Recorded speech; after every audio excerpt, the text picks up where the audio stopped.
Welcome welcome to one and all. आज मुझे ई सरल की तरफ से एक टास्क मिला है। वो टास्क है सभी सोते हुए बच्चों को जगाने का। इसीलिए जो सो रहे हैं वो जाग जाइए, क्योंकि जो जागत है सो पावत है, जो सोवत है सो खोवत है। तो हम लोग इसके साथ स्टार्ट करेंगे और मैं आज आपको पढ़ाने वाली हूँ आप सभी का ऑन डिमांड चैप्टर, जो कि है हमारी इकोनॉमिक्स टेक्स्ट बुक का पार्ट, हमारा globalisation and the Indian economy. अब जो बच्चे अब तक सो रहे थे, सोशल स्टडीज को इग्नोर कर रहे थे, जाग जाइए और उठकर पढ़ लीजिए, क्योंकि इससे अच्छा मौका पढ़ाई का नहीं मिलने वाला है। Now this is the best part where we start revising, we start understanding all these chapters quickly. अब यहाँ पर जब हम लोग बात करेंगे globalisation and the Indian economy की, तो यहाँ पर मैं आपको एक डिस्क्लेमर दे देती हूँ। यहाँ पर इस चैप्टर को स्टार्ट करने से पहले मैं आपको कुछ क्वेश्चंस दूंगी। वो क्वेश्चंस सेटिंग स्टोन्स बनेंगे आपकी आगे की अंडरस्टैंडिंग के लिए। यानी कि अपने दिल पर हाथ रख के मुझे बताइए, कितनी बार जब मैं आपको कोई चीज पढ़ा रही होती हूँ या कोई भी टीचर आपको कोई चीज पढ़ा रहा होता है, तो आप उसे क्वेश्चन के हिसाब से समझते हैं। आप जनरली उसे टॉपिक के समझने वाले कॉन्सेप्ट से समझते हैं, जो कि एक बहुत ही अच्छा तरीका है। लेकिन कई बार इस प्रोसेस में जो बेचारे बच्चे अभी अभी सोकर उठे हैं, वो नींद में ही होते हैं और सोचते हैं हाँ ये वाला पार्ट समझ में आ गया, कोई बात नहीं, आगे बढ़ सकते हैं। लेकिन कई बार उन्हीं इग्नोर्ड पार्ट्स में से क्वेश्चंस बनकर आ जाते हैं, ताकि हम लोग किसी भी तरीके का कोई भी क्वेश्चन मिस ना करें, किसी भी तरीके के इंपॉर्टेंट क्वेश्चन को, इंपॉर्टेंट पार्ट को इग्नोर ना करें। मैं पहले ही आपको लिस्ट ऑफ क्वेश्चंस दिखा दूंगी विद नो इंटेंशन। मैं चाहती हूं कि आप इन क्वेश्चन से डरें, पर मैं हमेशा चाहती हूं कि हम सब साथ मिलके सोशल स्टडीज का सामना करें और उससे दोस्ती भी कर लें। तो जब हम ऐसा करेंगे तो I just want to remind you, we work with one vision and that is eSaral है तो सब सरल है। तो आपके लिए आज यहाँ पर सब कुछ सरल होने वाला है। अगर किसी भी शब्द को देखकर आपको लगे मुझे चक्कर आ रहे हैं, तो डरिएगा मत, क्योंकि बहुत सारे ऐसे शब्द आएंगे जो भारी भरकम लगेंगे, लेकिन जब हम उन्हें पढ़ेंगे तो आपके लिए सब कुछ सरल हो जाने वाला है ना। जैसे कि अगर हम लोग बात करें of globalisation and the Indian economy, naturally यहाँ पे एक इंपॉर्टेंट शब्द है जो कि है ग्लोबलाइजेशन, लेकिन उससे भी इंपॉर्टेंट शब्द है द इंडियन इकोनॉमी। इकोनॉमी किसका पार्ट है? हमारी इकोनॉमिक्स की स्टडी का पार्ट है। इकोनॉमिक्स यानी कि एक जगह पर प्रोडक्शन हो रहा है, अलग अलग सेक्टर्स बने हुए हैं, पैसों का फ्लो हो रहा है, तो मनी यहाँ पर इन्वॉल्व है, सम फ्लो ऑफ गुड्स का एक्सचेंज, ये सारी चीजें हो रही हैं यहाँ पे। जब हम लोग इंडियन इकोनॉमी की बात करेंगे तो हम लोग स्पेसिफिकली इंडिया में हो रहे प्रोडक्शन, उसके फ्लो ऑफ मनी और उससे रिलेटेड सारी कहानी कथाओं को सुनने वाले हैं। इसके साथ साथ हम लोग ये देखेंगे आज कि कैसे ये इंडियन इकोनॉमी इंपैक्ट होती है विद ग्लोबलाइजेशन। अब मेरी एक पेट फेवरेट लाइन है और वो ये है कि ग्लोबलाइजेशन एक ऐसा प्रोसेस है जो 1991 के बाद हमारी कंट्री में इंट्रोड्यूस होता है, रेवोल्यूशन लेकर आता है और हमें बना देता है फ्रॉम लोकल टू ग्लोबल। यानी कि एक टाइम हुआ करता था जब हमारे रोड्स पर सिर्फ देखने को मिलती थी फिएट कार्स, एम्बेसडर्स कार्स, या फिर उसके अलावा हमें नोकिया के छोटे छोटे फोन्स देखने को मिलते थे।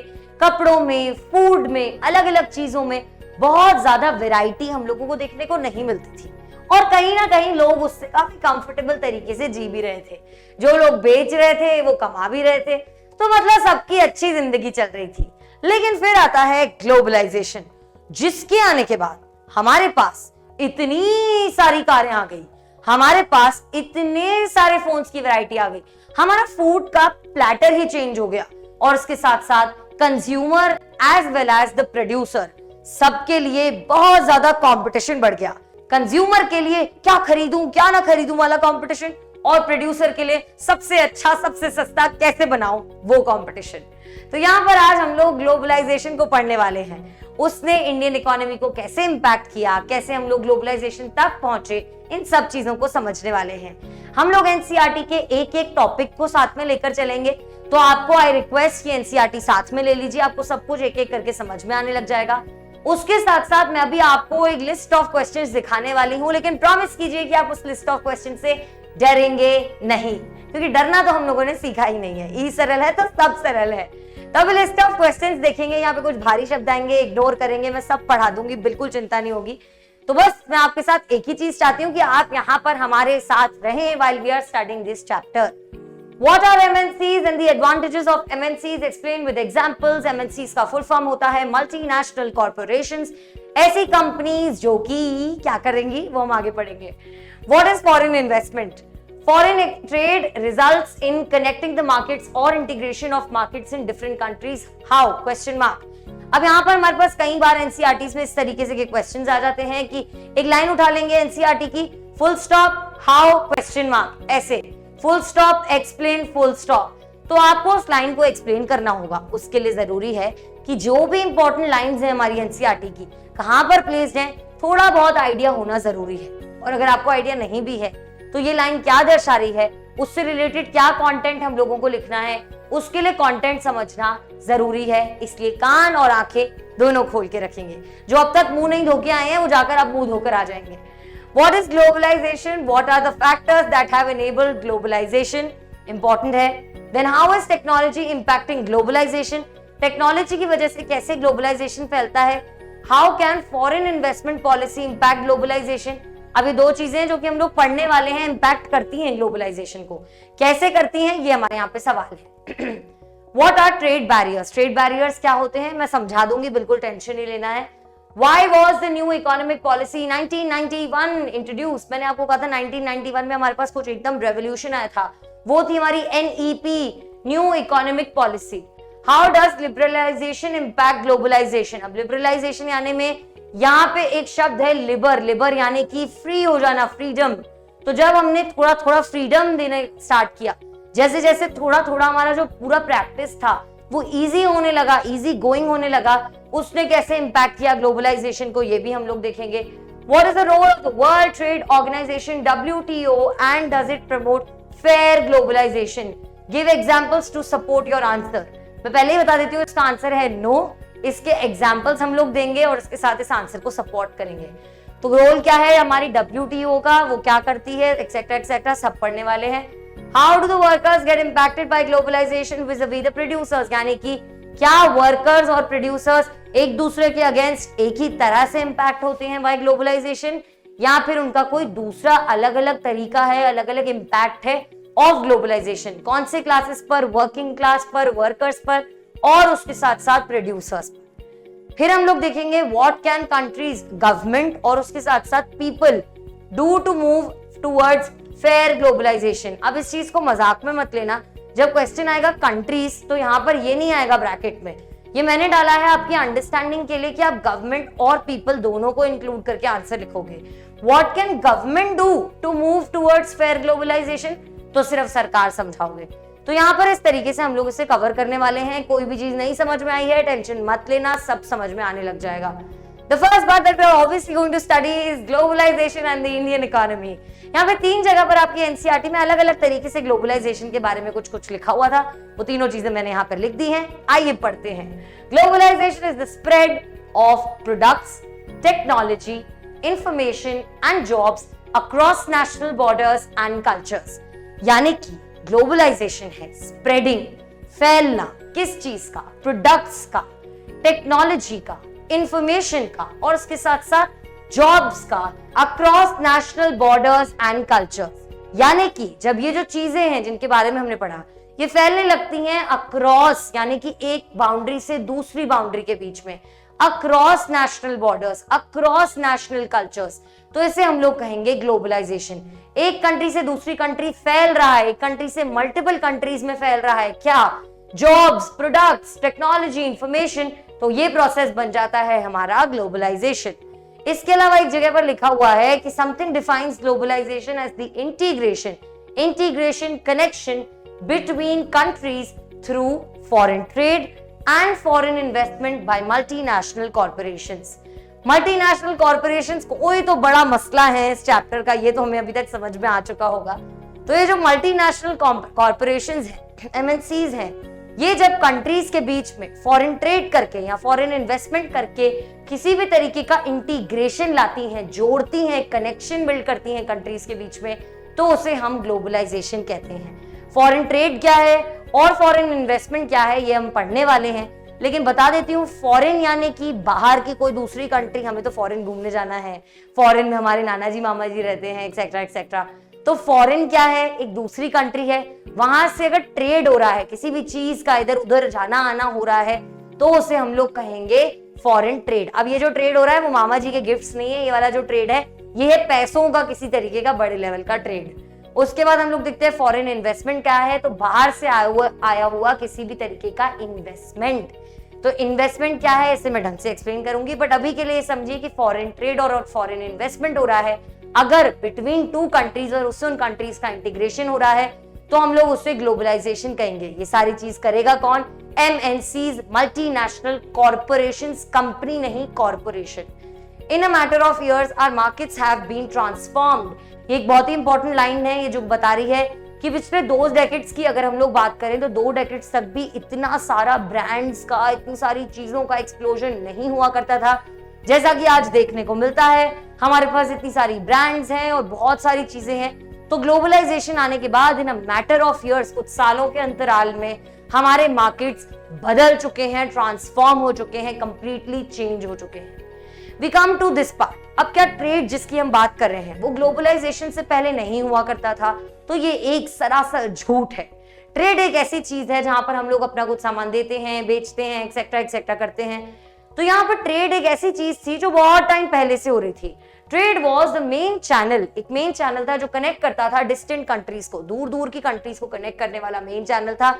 इंडिया जो था एक्सपोर्ट किया करता था अपना रॉ मटेरियल और अपने फूड प्रोडक्ट्स को, और इंपोर्ट किया करता था किस चीज को, फिनिश प्रोडक्ट्स को, इंडस्ट्रियली डेवलप्ड यूरोपियन कंट्रीज से और उसके साथ साथ यूएसए से। अब यहाँ पर बिफोर वी प्रोसीड मैं पहले सबसे एक्सपोर्ट और इंपोर्ट समझा देती हूँ। किसी को आता है तो बहुत अच्छी बात है, नहीं आता है तो एक बार सुन लो, और अगर आता है तो भी ढंग से सुन लो। तो एक्सपोर्ट क्या है, हमारे एक्स बाहर जा रहा है कुछ हमारी कंट्री से, और इंपोर्ट क्या है, हमारी कंट्री के इन आ रहा है कोई चीज। तो एक्सपोर्ट यानी कि बाहर जा रहा है, इंपोर्ट यानी कि कुछ अंदर आ रहा है। एक्सपोर्ट यानी कि हमने किसी दूसरी कंट्री को कुछ बेचा है, इंपोर्ट यानी कि हमने किसी दूसरी कंट्री से कुछ खरीदा है। अब आप मुझे बताइए, अगर आप अपना एक बिजनेस सेटअप करते हैं तो क्या आपकी दुकान पर कोई चीज सेल आउट होगी तो आपको अच्छा लगेगा? बिल्कुल लगेगा। लेकिन उसी के अगेंस्ट अगर आप अपनी फैमिली के लोगों को देखेंगे कि वो शॉपिंग बैग्स लेकर घर में एंटर होंगे, बहुत सारी चीजें खरीद कर, पैसे स्पेंड करके, तो क्या आपको अच्छा लगेगा? जी नहीं, आपको अच्छा नहीं लगेगा। तो यहाँ पर समझिए कि जब भी एक्सपोर्ट होता है तो अगर आपका सामान बिक रहा है, उसके अगेंस्ट आपको पैसा मिल रहा है तो आपको बहुत मजा आ रहा है। लेकिन जब इंपोर्ट हो रहा है तो हम कुछ पैसा दे रहे हैं, कुछ सामान खरीद रहे हैं, तो नेचुरली जो इंसान कमा रहा है, हमारी गवर्नमेंट जो है जो सारे बैलेंस को मेंटेन कर रही है, उसे बहुत अच्छा नहीं लगता, और हमें भी ऐसा इकोनॉमी बहुत अच्छा नहीं लगना चाहिए। इन एनी सिचुएशन हम लोग देखते हैं कि हम लोग यहाँ पर एक टाइम पर रॉ मटेरियल्स को बाहर भेजा करते थे और इंडस्ट्रीज में बने हुए प्रोडक्ट्स को, जो कहाँ पे बन रहे थे, यूरोपियन कंट्रीज में और उसके साथ साथ यूएसए में, उन्हें इंपोर्ट कर रहे थे। फिनिश प्रोडक्ट हम लोग इंपोर्ट कर रहे थे, रॉ मटेरियल को हम लोग बाहर भेज रहे थे। वाह वाह, व्हाट स्ट्रैटेजी। अब मल्टीनेशनल कॉर्पोरेशन जो एक बहुत बड़ा सा मुद्दा है वो क्या है ये देखते हैं। मल्टीनेशनल कॉर्पोरेशन MNC एक ऐसी कंपनी है जो ओन करती है और कंट्रोल करती है प्रोडक्शन को इन मोर देन वन नेशन। यानी कि ना ही ये सिर्फ अपने जो प्रोडक्शन हो रहा है उसको ओन कर रही है इन अलग अलग कंट्रीज में, बल्कि उसके साथ साथ ये कंट्रोल भी कर रही है सारे प्रोसेस को, और ये प्रोडक्शन भी एक से ज्यादा कंट्री में कर रही है। ये जो प्रोडक्शन हो रहा है इन मोर देन वन कंट्री, ये इसका सबसे इंपॉर्टेंट फीचर है। MNC क्या करती है, अपने ऑफिसेस को, अपनी फैक्ट्रीज को सेटअप कर देती है अलग अलग जगह पे फॉर प्रोडक्शन। अब ये किस तरीके से होता है, इट हैपेंस इन रीजन्स जहां पर सस्ता लेबर मिल जाएगा और सस्ते अदर रिसोर्सेज मिल जाएंगे। अब इसे इस एग्जांपल से समझिए। मान लीजिए अगर एक मैं ऐसी कंट्री में जाकर मिनरल बेस्ड इंडस्ट्री लगाना चाहती हूँ जहां पे मिनरल्स पाए ही नहीं जाते, तो क्या मुझे इंपोर्ट का पैसा देना पड़ेगा, उसके बाद उसकी प्रोडक्शन का पैसा देना पड़ेगा? तो मेरा प्रोडक्ट इस तरीके का बन पाएगा कि मैं उसे बाहर बेचूंगी एक ऐसे रीजनेबल रेट पर? जी नहीं।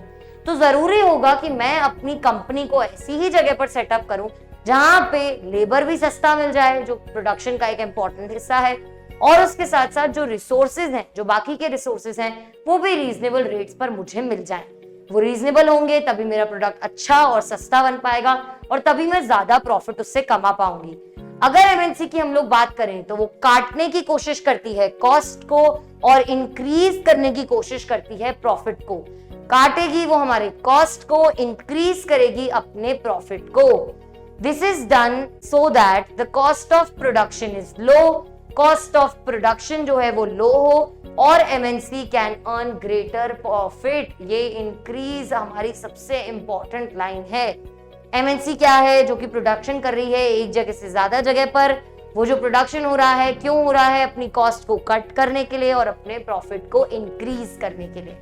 They sell their finished products globally and also produce the goods and services globally. Again important कि इसके जो प्रोडक्ट्स हैं ये सेल भी हो रहे हैं ग्लोबली और प्रोड्यूस भी हो रहे हैं ग्लोबली।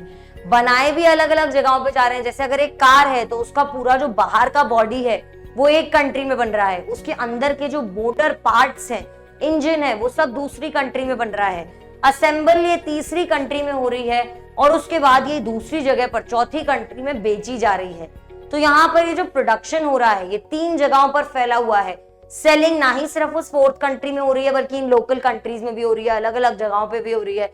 उस मेन कंट्री से और भी बहुत जगहों पर जा रहा है सारा सामान। तो यहाँ पर हम लोग देखते हैं ना ही सिर्फ सेलिंग हो रही है ग्लोबली, ना ही सिर्फ प्रोडक्ट बाहर बेचा जा रहा है अलग अलग कंट्रीज में, बल्कि प्रोडक्शन भी हो रहा है globally. Then we see that the production process is divided into small parts and spread across the globe. छोटे छोटे हिस्सों में प्रोडक्शन प्रोसेस को बांट देते हैं और पूरे ग्लोब में उसे फैला देते हैं कि आप बॉडी बना लो इस कार की, आप इसकी मोटर इंजन बना लो और आप इसकी असेंबली कर लेना। छोटे छोटे हिस्सों में एक ही कंपनी अपनी सारी ओनरशिप और अपने सारे कंट्रोल के साथ यहाँ काम करवा रही है लोगों से, और लोग कर भी रहे हैं। खैर, तो ये है हमारा ग्लोबलाइजेशन और ये है हमारी मल्टीनेशनल कॉर्पोरेशन। अब ये मल्टीनेशनल कॉर्पोरेशन क्या खराब है? जी नहीं। इसके क्या एडवांटेजेस हैं ये आ जाओ समझ लेते हैं। तो the second part is advantages of MNCs. अब यहाँ पे हमारे पास एक ये बॉक्स दिया हुआ है।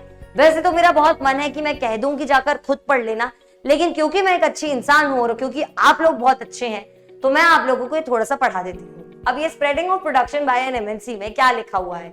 यहाँ पर बात हो रही है कि जो प्रोडक्शन है इसे ऑर्गेनाइज किया जाता है इन इंक्रीजिंगली कॉम्प्लेक्स वेज।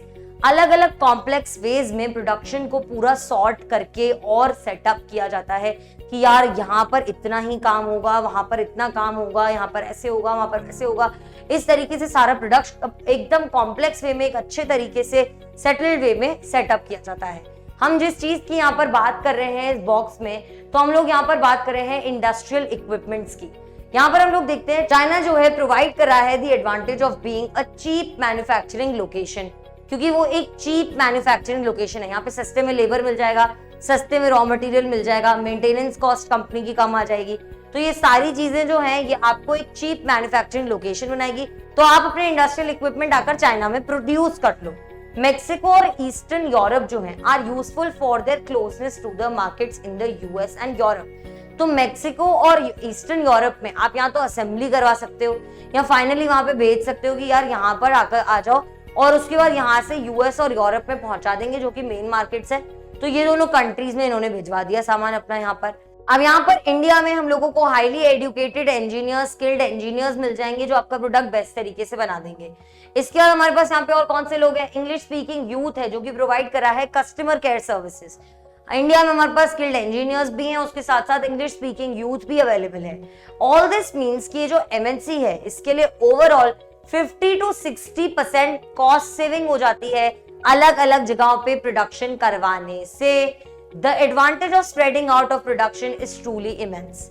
एक चीज अगर मैं अपनी कंट्री में स्क्रैच से प्रोड्यूस करना स्टार्ट करूं तो मान लीजिए उसका रॉ मटेरियल मुझे बाहर से कहीं से मंगवाना पड़ेगा, फिर उसे असेंबली, वहां पे लोगों को मेंटेन करने का कॉस्ट, वहां पे लेबर को जो पैसे देने पड़ेंगे उसका कॉस्ट, उसके बाद अगर मुझे किसी दूर की कंट्री तक भिजवाना है उसका ट्रांसपोर्टेशन कॉस्ट, उसके बाद मान लीजिए मेरी कंट्री में इतना यूथ अवेलेबल नहीं है जो बहुत ज्यादा हाईली स्किल्ड इंजीनियर्स हो, यहाँ पर ऐसा यूथ मिल जाए जो कि मेरी बात को समझ जाए, इंग्लिश स्पीकिंग हो, तो उन लोगों को कस्टमर केयर में बिठा दूं, तो मेरा कॉस्ट ऑफ प्रोडक्शन ही इतना भारी हो जाता है, इतना एक्सपेंसिव हो जाता है कि मेरे लिए प्रोडक्शन करना मुश्किल हो जाएगा। लेकिन अगर मैं एक मल्टीनेशनल कॉर्पोरेशन खोलती हूँ तो मैं प्रोडक्शन कर सकती हूँ अलग अलग जगहों पे। जब मैं अलग अलग जगहों पे प्रोडक्शन कर रही हूँ तो मान लीजिए वहां पे प्रोडक्शन का कुछ भी नहीं हो रहा है, लेकिन आप सिर्फ कॉल सेंटर यहाँ पे खड़ा कर दोगे, यार तुम लोग इनका प्रोडक्ट समझा के संभाल लेना, तो ये एक इंपॉर्टेंट पार्ट बन जाता है। इस तरीके से हम लोग 50 to 60% देखते हैं एमएनसीज अपने कॉस्ट को कट कर देती हैं, अपने प्रॉफिट्स को हायर कर देती हैं। तो यहाँ पर in crux advantages of multinational corporations, availability होगी ऑफ कैपिटल और उसके साथ साथ फॉरेन इन्वेस्टमेंट, अवेलेबिलिटी होगी ऑफ फॉरेन एक्सचेंज और प्रमोशन होगा ऑफ स्मॉल स्केल इंडस्ट्रीज। ये तीनों चीजों में आपको एक एक करके समझाती हूँ। अगर हमारे यहाँ पर कोई भी कंपनी आती है और वो अपने आप को सेटअप करती है, तो मल्टीनेशनल कॉर्पोरेशन अपने साथ में लेकर आएगी कैपिटल, जो चीजें हमने 9th क्लास के ऑर्गेनाइजेशन ऑफ प्रोडक्शन में पढ़ी है, जो हमने सबसे फर्स्ट वाले चैप्टर में पढ़ी है। फिजिकल कैपिटल जैसे कि लैंड, मशीनरी एक्सेट्रा एक्सेट्रा, पैसे लेकर आएगी अपने साथ में, तो हमारे पास अवेलेबिलिटी ऑफ कैपिटल बढ़ेगी और उसके साथ साथ फॉरेन इन्वेस्टमेंट आएगा। बाहर की कंट्री से हमारी कंट्री में इन्वेस्टमेंट इंक्रीज होगा on all of this capital. This will bring us, अब ये जो कंपनीज है, ये जब हमारे यहाँ पर सामान खरीदेंगी बेचेंगी, तो ये हमारी करेंसी में अपनी करेंसी को एक्सचेंज कराएंगी। जब ये होगा तो हमारे पास फॉरेन एक्सचेंज आएगा। फॉरेन एक्सचेंज यानी कि उनकी करेंसी का स्टोर हमारे यहाँ पर बढ़ेगा। अब इसका क्या इंपॉर्टेंस है, जब हम लोग इंपोर्ट्स करते हैं तो नेचुरली हम लोगों को उन लोगों को पैसे देने होते हैं। अगर हमारे पास उसी करेंसी वैल्यू में ज्यादा पैसे होंगे तो वो काम आसान बन जाता है। तो यहाँ पर हम लोग देखते हैं कैपिटल आ रहा है, फॉरेन इन्वेस्टमेंट आ रहा है, फॉरेन एक्सचेंज आ रहा है। उसके साथ साथ जब एमएनसी आएगी तो आसपास की जो स्मॉल स्केल इंडस्ट्रीज हैं, उन्हें मान लीजिए बोलते हैं यार तुम लोग वायर्स का असाइनमेंट ले लो, तुम हमें वायर्स बना के दे देना हमारी कार के लिए, या तुम ट्यूबलाइट बना दो, या तुम ये बना दो, तुम वो बना दो। तो इस तरीके से जो स्मॉल स्केल इंडस्ट्रीज हैं उनको भी प्रमोशन का मौका मिल जाता है। ये हैं advantages of the multinational corporations. इसके बाद हम लोग पढ़ेंगे इंटरलिंकिंग प्रोडक्शन अक्रॉस कंट्रीज। अब तक हमने क्या क्या देखा, ग्लोबलाइजेशन क्या है। इसके बाद हम लोगों ने क्या देखा कि मल्टीनेशनल कंपनीज क्या है। मल्टीनेशनल कंपनीज के साथ साथ हम लोगों ने उसके सारे एडवांटेजेस पढ़े और इन तीनों टॉपिक्स को हम लोग यहाँ पर खत्म करते हैं। अभी तक हमने ये समझा है मल्टीनेशनल कंपनीज ना ही सिर्फ अलग अलग जगहों पे सामान सेल कर रही हैं, बल्कि प्रोड्यूस भी सामान कर रही हैं अलग अलग जगहों पे। इसके बाद हम पढ़ रहे हैं इंटरलिंकिंग ऑफ प्रोडक्शन, यानी कि इंटरलिंक कैसे हो रहा है, कनेक्शन कैसे बिल्ड हो रहा है अक्रॉस कंट्रीज। अब यहाँ से स्पीड में इनटू 1 का इंक्रीमेंट लेकर आते हैं। हम लोग देखेंगे एमएनसीज जो है हमें पता है सेटअप करेंगी फैक्ट्रीज को और ऑफिसेस को। अब यहाँ पर हम लोग दो डेफिनेशंस पढ़ेंगे, इन्वेस्टमेंट की और फॉरेन इन्वेस्टमेंट की। इन्वेस्टमेंट की डेफिनेशन कहती है that the money that is spent, वो पैसा जो स्पेंड किया जाता है असेट्स को बाय करने के लिए, जैसे कि लैंड, बिल्डिंग, मशीन्स और बाकी के इक्विपमेंट्स, उसे हम लोग कहते हैं इन्वेस्टमेंट। अगर आप पैसा खर्च कर रहे हैं लैंड, बिल्डिंग या फिर मशीन्स और अलग अलग तरीके के इक्विपमेंट्स को जो आपको लंबे समय तक यूज आने वाले हैं असेट्स को बिल्ड करने के लिए, तो यहाँ पर हम उसे इन्वेस्टमेंट कहेंगे। जब इस तरीके का इन्वेस्टमेंट कोई एमएनसी मल्टीनेशनल कॉर्पोरेशन करेगी, बाहर से का पैसा आएगा, तो वो हो जाएगा फॉरेन इन्वेस्टमेंट। तो यहाँ पर ये दोनों डेफिनेशन क्लियर हो जाती है। एमएनसीज अपना प्रोडक्शन कहाँ पे सेटअप करेंगी, जहां पे मार्केट्स क्लोज होंगे। उसके अलावा यहाँ पर स्किल्ड और उसके साथ साथ अनस्किल्ड लेबर की अवेलेबिलिटी भी होगी एट लो कॉस्ट। उसके बाद बाकी के जो फैक्टर्स हैं प्रोडक्शन के, वो यहाँ पर अवेलेबल होंगे, जैसे कि मान लीजिए uncut power, water etcetera etcetera. और उसके साथ साथ गवर्नमेंट की पॉलिसीज भी फ्रेंडली होंगी टू द एंटायर बिजनेस। इन सारे सेक्शंस में अगर हम लोग देखें तो एमएनसीज अगर सब कुछ फेवरेबल लगेगा, अपना प्रोडक्शन यूनिट वहां पे सेटअप करेगी। अब कैसे एमएनसी अपना ये इंटरलिंकिंग बढ़ाती है, किस तरीके से काम बढ़ाती है, तो 3 तरीके हैं। या तो एक एमएनसी एक कंट्री में जाकर नया वेंचर स्टार्ट करेगी कि हम अपनी कंपनी लाए यहाँ पे नई नई खड़ी करना चाहते हैं।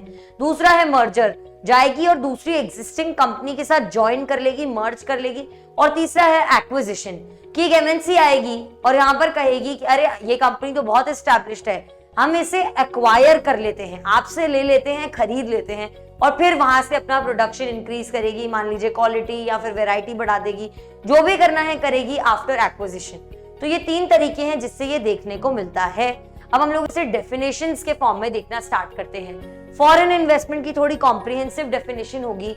It means investment made by a company based in one country, usually MNC. एक ऐसी कंपनी जो कि बेस्ड है in one country, usually an MNC, यानी कि एक ऐसी कंपनी जो कि एक जगह पर बेस्ड है, वो इन्वेस्टमेंट कर रही है in a company based in another country, दूसरी कंट्री में बेस्ड कंपनी के ऊपर, एमएनसीज क्या करेंगी, सेटअप करेंगी अपने प्रोडक्शन यूनिट्स को by setting up different factories and offices in these different foreign countries. तो ये है हमारा फॉरेन इन्वेस्टमेंट। जो इन्वेस्टमेंट होता है ऑन लैंड, बिल्डिंग्स, मशीन्स और अदर इक्विपमेंट्स, उसे हम लोग कहेंगे इन्वेस्टमेंट। बाहर से आएगा तो हो जाएगा फॉरेन इन्वेस्टमेंट। पार्टनरशिप्स और जॉइंट वेंचर्स, जो कि एक तरीका है जिसकी मदद से कंपनीज अपने आप को एक्सपैंड कर सकती हैं।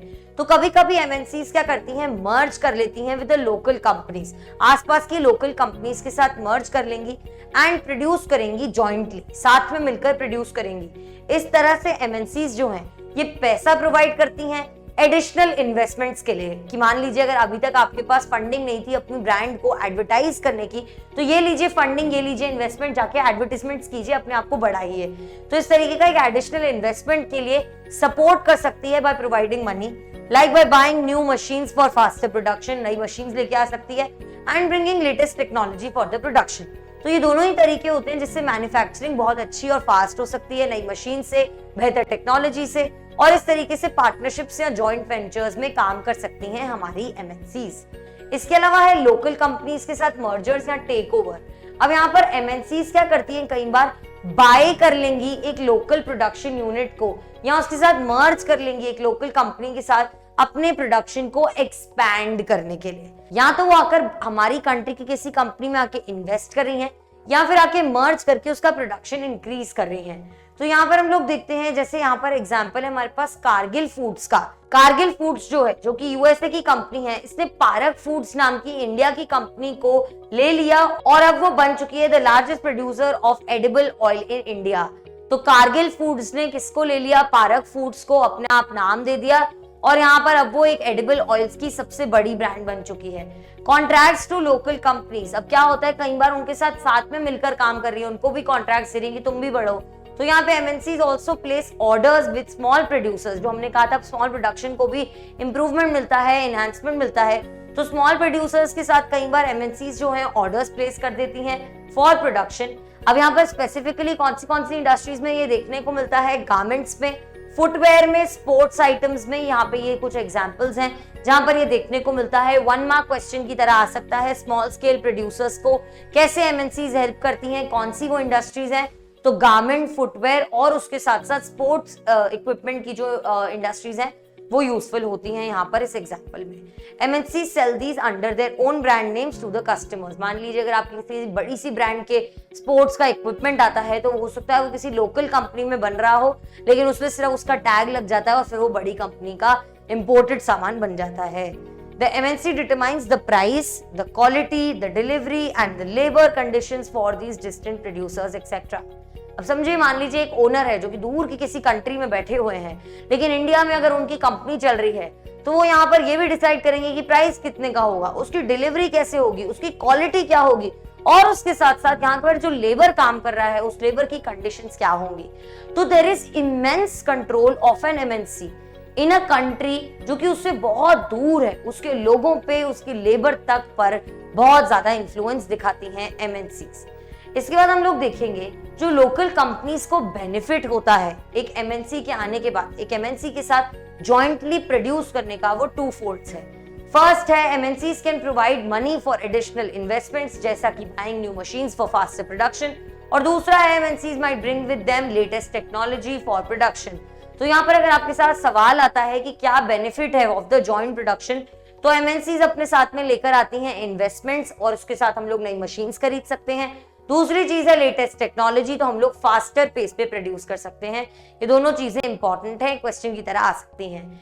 Moving ahead, we will look at the summary by setting up partnerships with local companies. आप local companies के साथ partnership कर लो।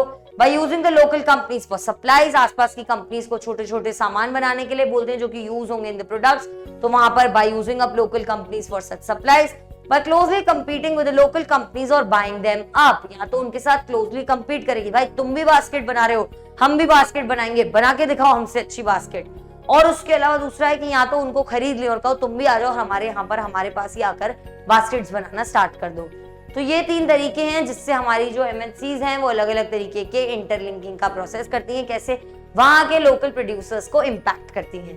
Then we will see MNCs का एक बहुत ही स्ट्रॉन्ग इन्फ्लुएंस रहता है ऑन प्रोडक्शन पर बहुत स्ट्रॉन्ग इन्फ्लुएंस रहता है। डिस्टेंट लोकेशंस में भी प्रोडक्शन जो होता है वो डिस्पर्स्ड लोकेशंस में होता है और इस तरीके से वो इंटरलिंक हो रहा है।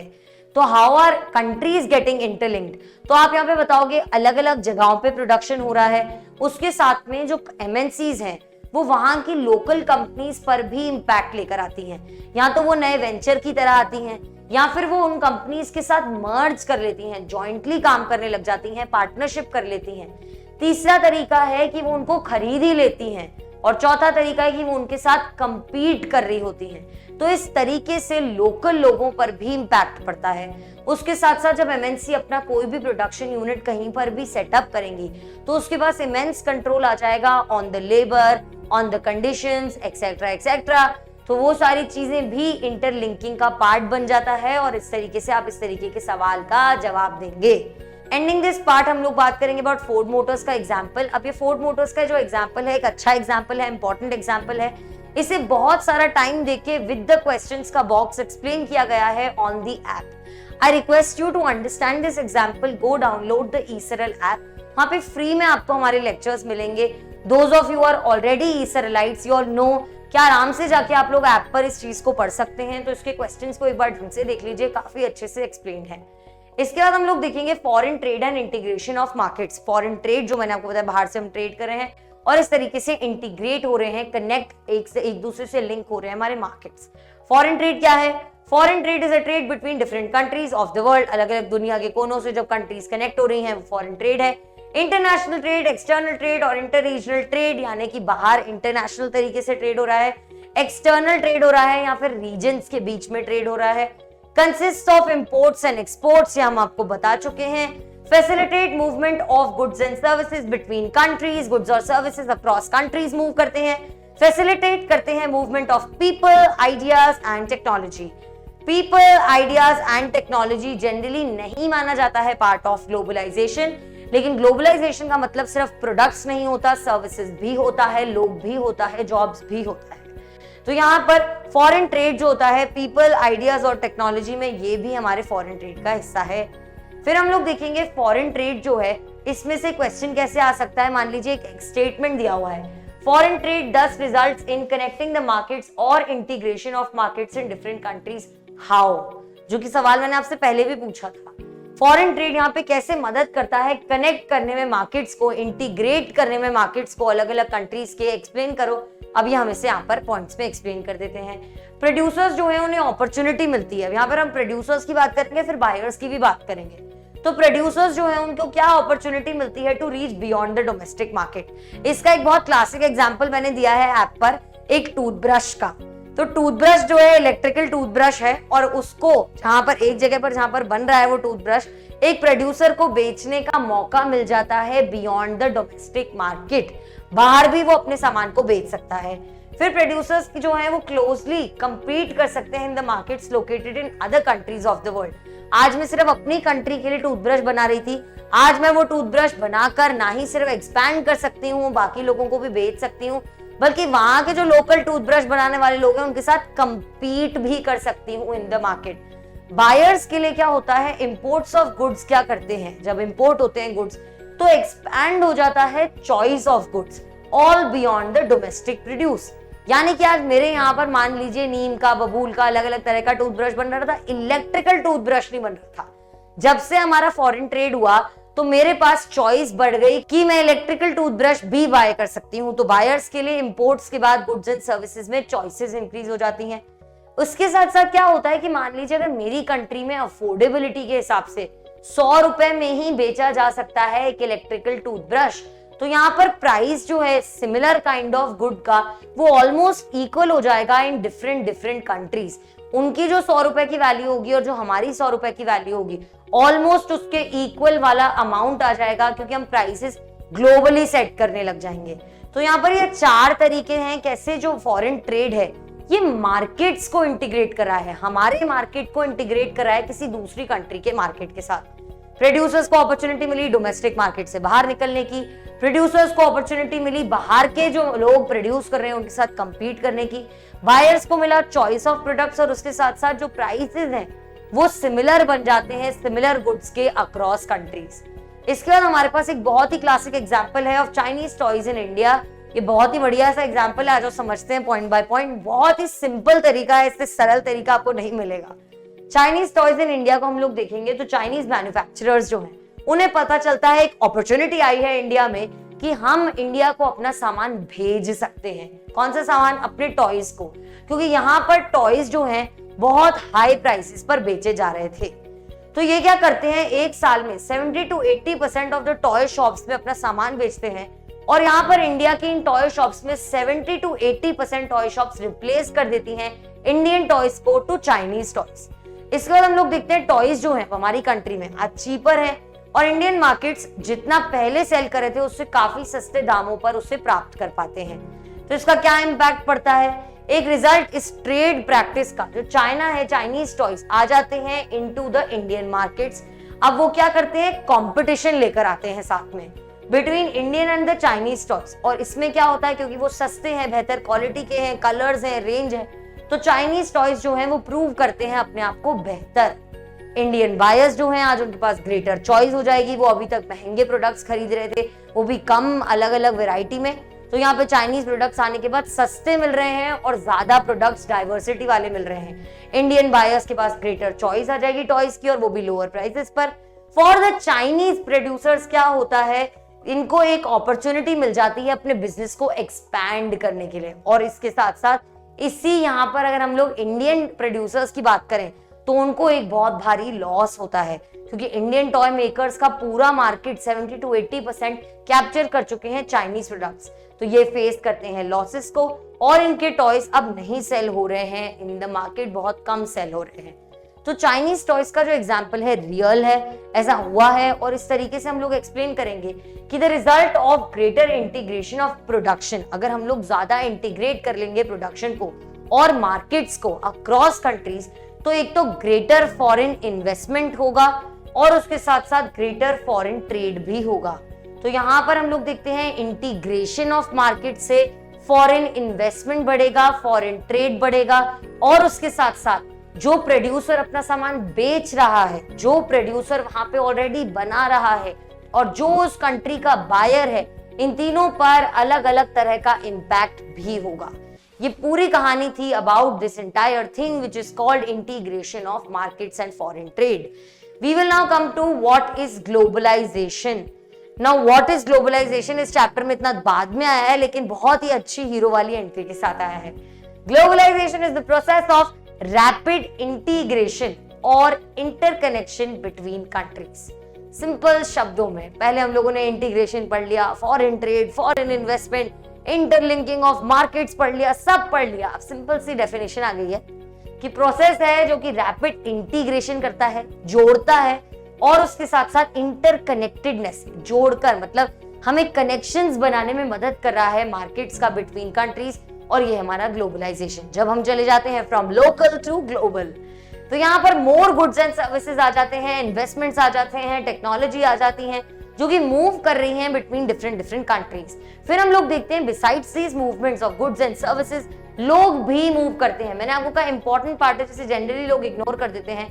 तो मूवमेंट ऑफ पीपल भी होगा बिटवीन कंट्रीज, और ये विजिबल होता है as a part of globalisation. इसे कहते क्या है? इसे कहते हैं हम लोग माइग्रेशन। जब लोग मूव करते हैं, the movement of people is called migration, it is a part of globalisation. Now ये लोग क्यों जाते हैं? We see that people move from one country to another in search of बेहतर इनकम, बेटर जॉब्स और better education. Better income, better jobs, better education. जब हम local से ग्लोबल हो चुके हैं तो क्यों ना हम भी इसमें मदद कर दें। तो यहाँ पर लोग भी मूव कर रहे हैं, माइग्रेट कर रहे हैं, और ये ग्लोबलाइजेशन का पार्ट है। फिर हम लोग देखते हैं फैक्टर्स जो कि इनेबल करते हैं ग्लोबलाइजेशन को। तो यहाँ पर मैं आपको पढ़ाने से पहले दो चीजें बताती हूँ। अकॉर्डिंग टू आवर एनसीईआरटी, दो फैक्टर्स हेड पॉइंट्स की तरह दिए हुए हैं जिनकी मदद से ग्लोबलाइजेशन एनेबल हुआ है। वो फैक्टर्स जिन्होंने ग्लोबलाइजेशन को बढ़ाया है, पहला है टेक्नोलॉजी और दूसरा है लिबरलाइजेशन। अब यहाँ पर ये इतने आसान जो दिख रहे हैं वो इतने आसान है नहीं, क्योंकि इनके अंदर भी बहुत सारे पॉइंट्स हैं। तो यहाँ पर आप कंफ्यूज मत होइएगा, मैं आपको एक एक करके इन सारी चीजों को समझाने वाली हूँ, लेकिन दो पॉइंट्स बना लीजिए, पहला टेक्नोलॉजी और दूसरा लिबरलाइजेशन। बिना कंफ्यूजन के हम इसको एक एक करके पढ़ना स्टार्ट करेंगे। थोड़ा सा लेंदी पार्ट बन जाएगा, लेकिन आपको समझ में अच्छे से आ जाएगा। अब यहाँ पर पहला फैक्टर हम लोग देखेंगे, factors that have enabled globalisation में rapid improvement in information and communication technology. आपके पास एनसीईआरटी में सिर्फ टेक्नोलॉजी लिखा हुआ है, आप चाहें तो सिर्फ टेक्नोलॉजी लिख सकते हैं। ये अगर आप लिखते हैं तो आपके पास एग्जामिनर को देने के लिए एक ठोस पॉइंट बन जाता है, पॉइंट नंबर 1, जो आपकी मेन हेडिंग बन जाएगी और आपके पास इंपैक्ट चला जाएगा कि इसे पता है यहाँ पर इंफॉर्मेशन और उसके साथ साथ कम्युनिकेशन टेक्नोलॉजी दोनों इंपॉर्टेंट है। तो वी प्रेफर एंड रेकमेंड कि आप ये डालें। फिर हम लोग देखते हैं, यहाँ पर हम लोग बात करेंगे अबाउट 2 चीजें। पहले तो जो बेसिक टेक्नोलॉजी है, जो कम्युनिकेशन की टेक्नोलॉजी आई है वगैरह वगैरह। अब टेक्नोलॉजी जैसे हमारे यहाँ पर एग्जाम्पल दिया हुआ है of containers for transport of goods. पहले जिस तरीके से ट्रांसपोर्ट किया जाता था गुड्स को in ships, in other different means of transport, airlines etcetera, तो वहां पर बहुत ज्यादा हैंडलिंग की प्रॉब्लम्स की वजह से गुड्स पर इंपैक्ट पड़ता था, नेगेटिव इंपैक्ट ऑब्वियसली।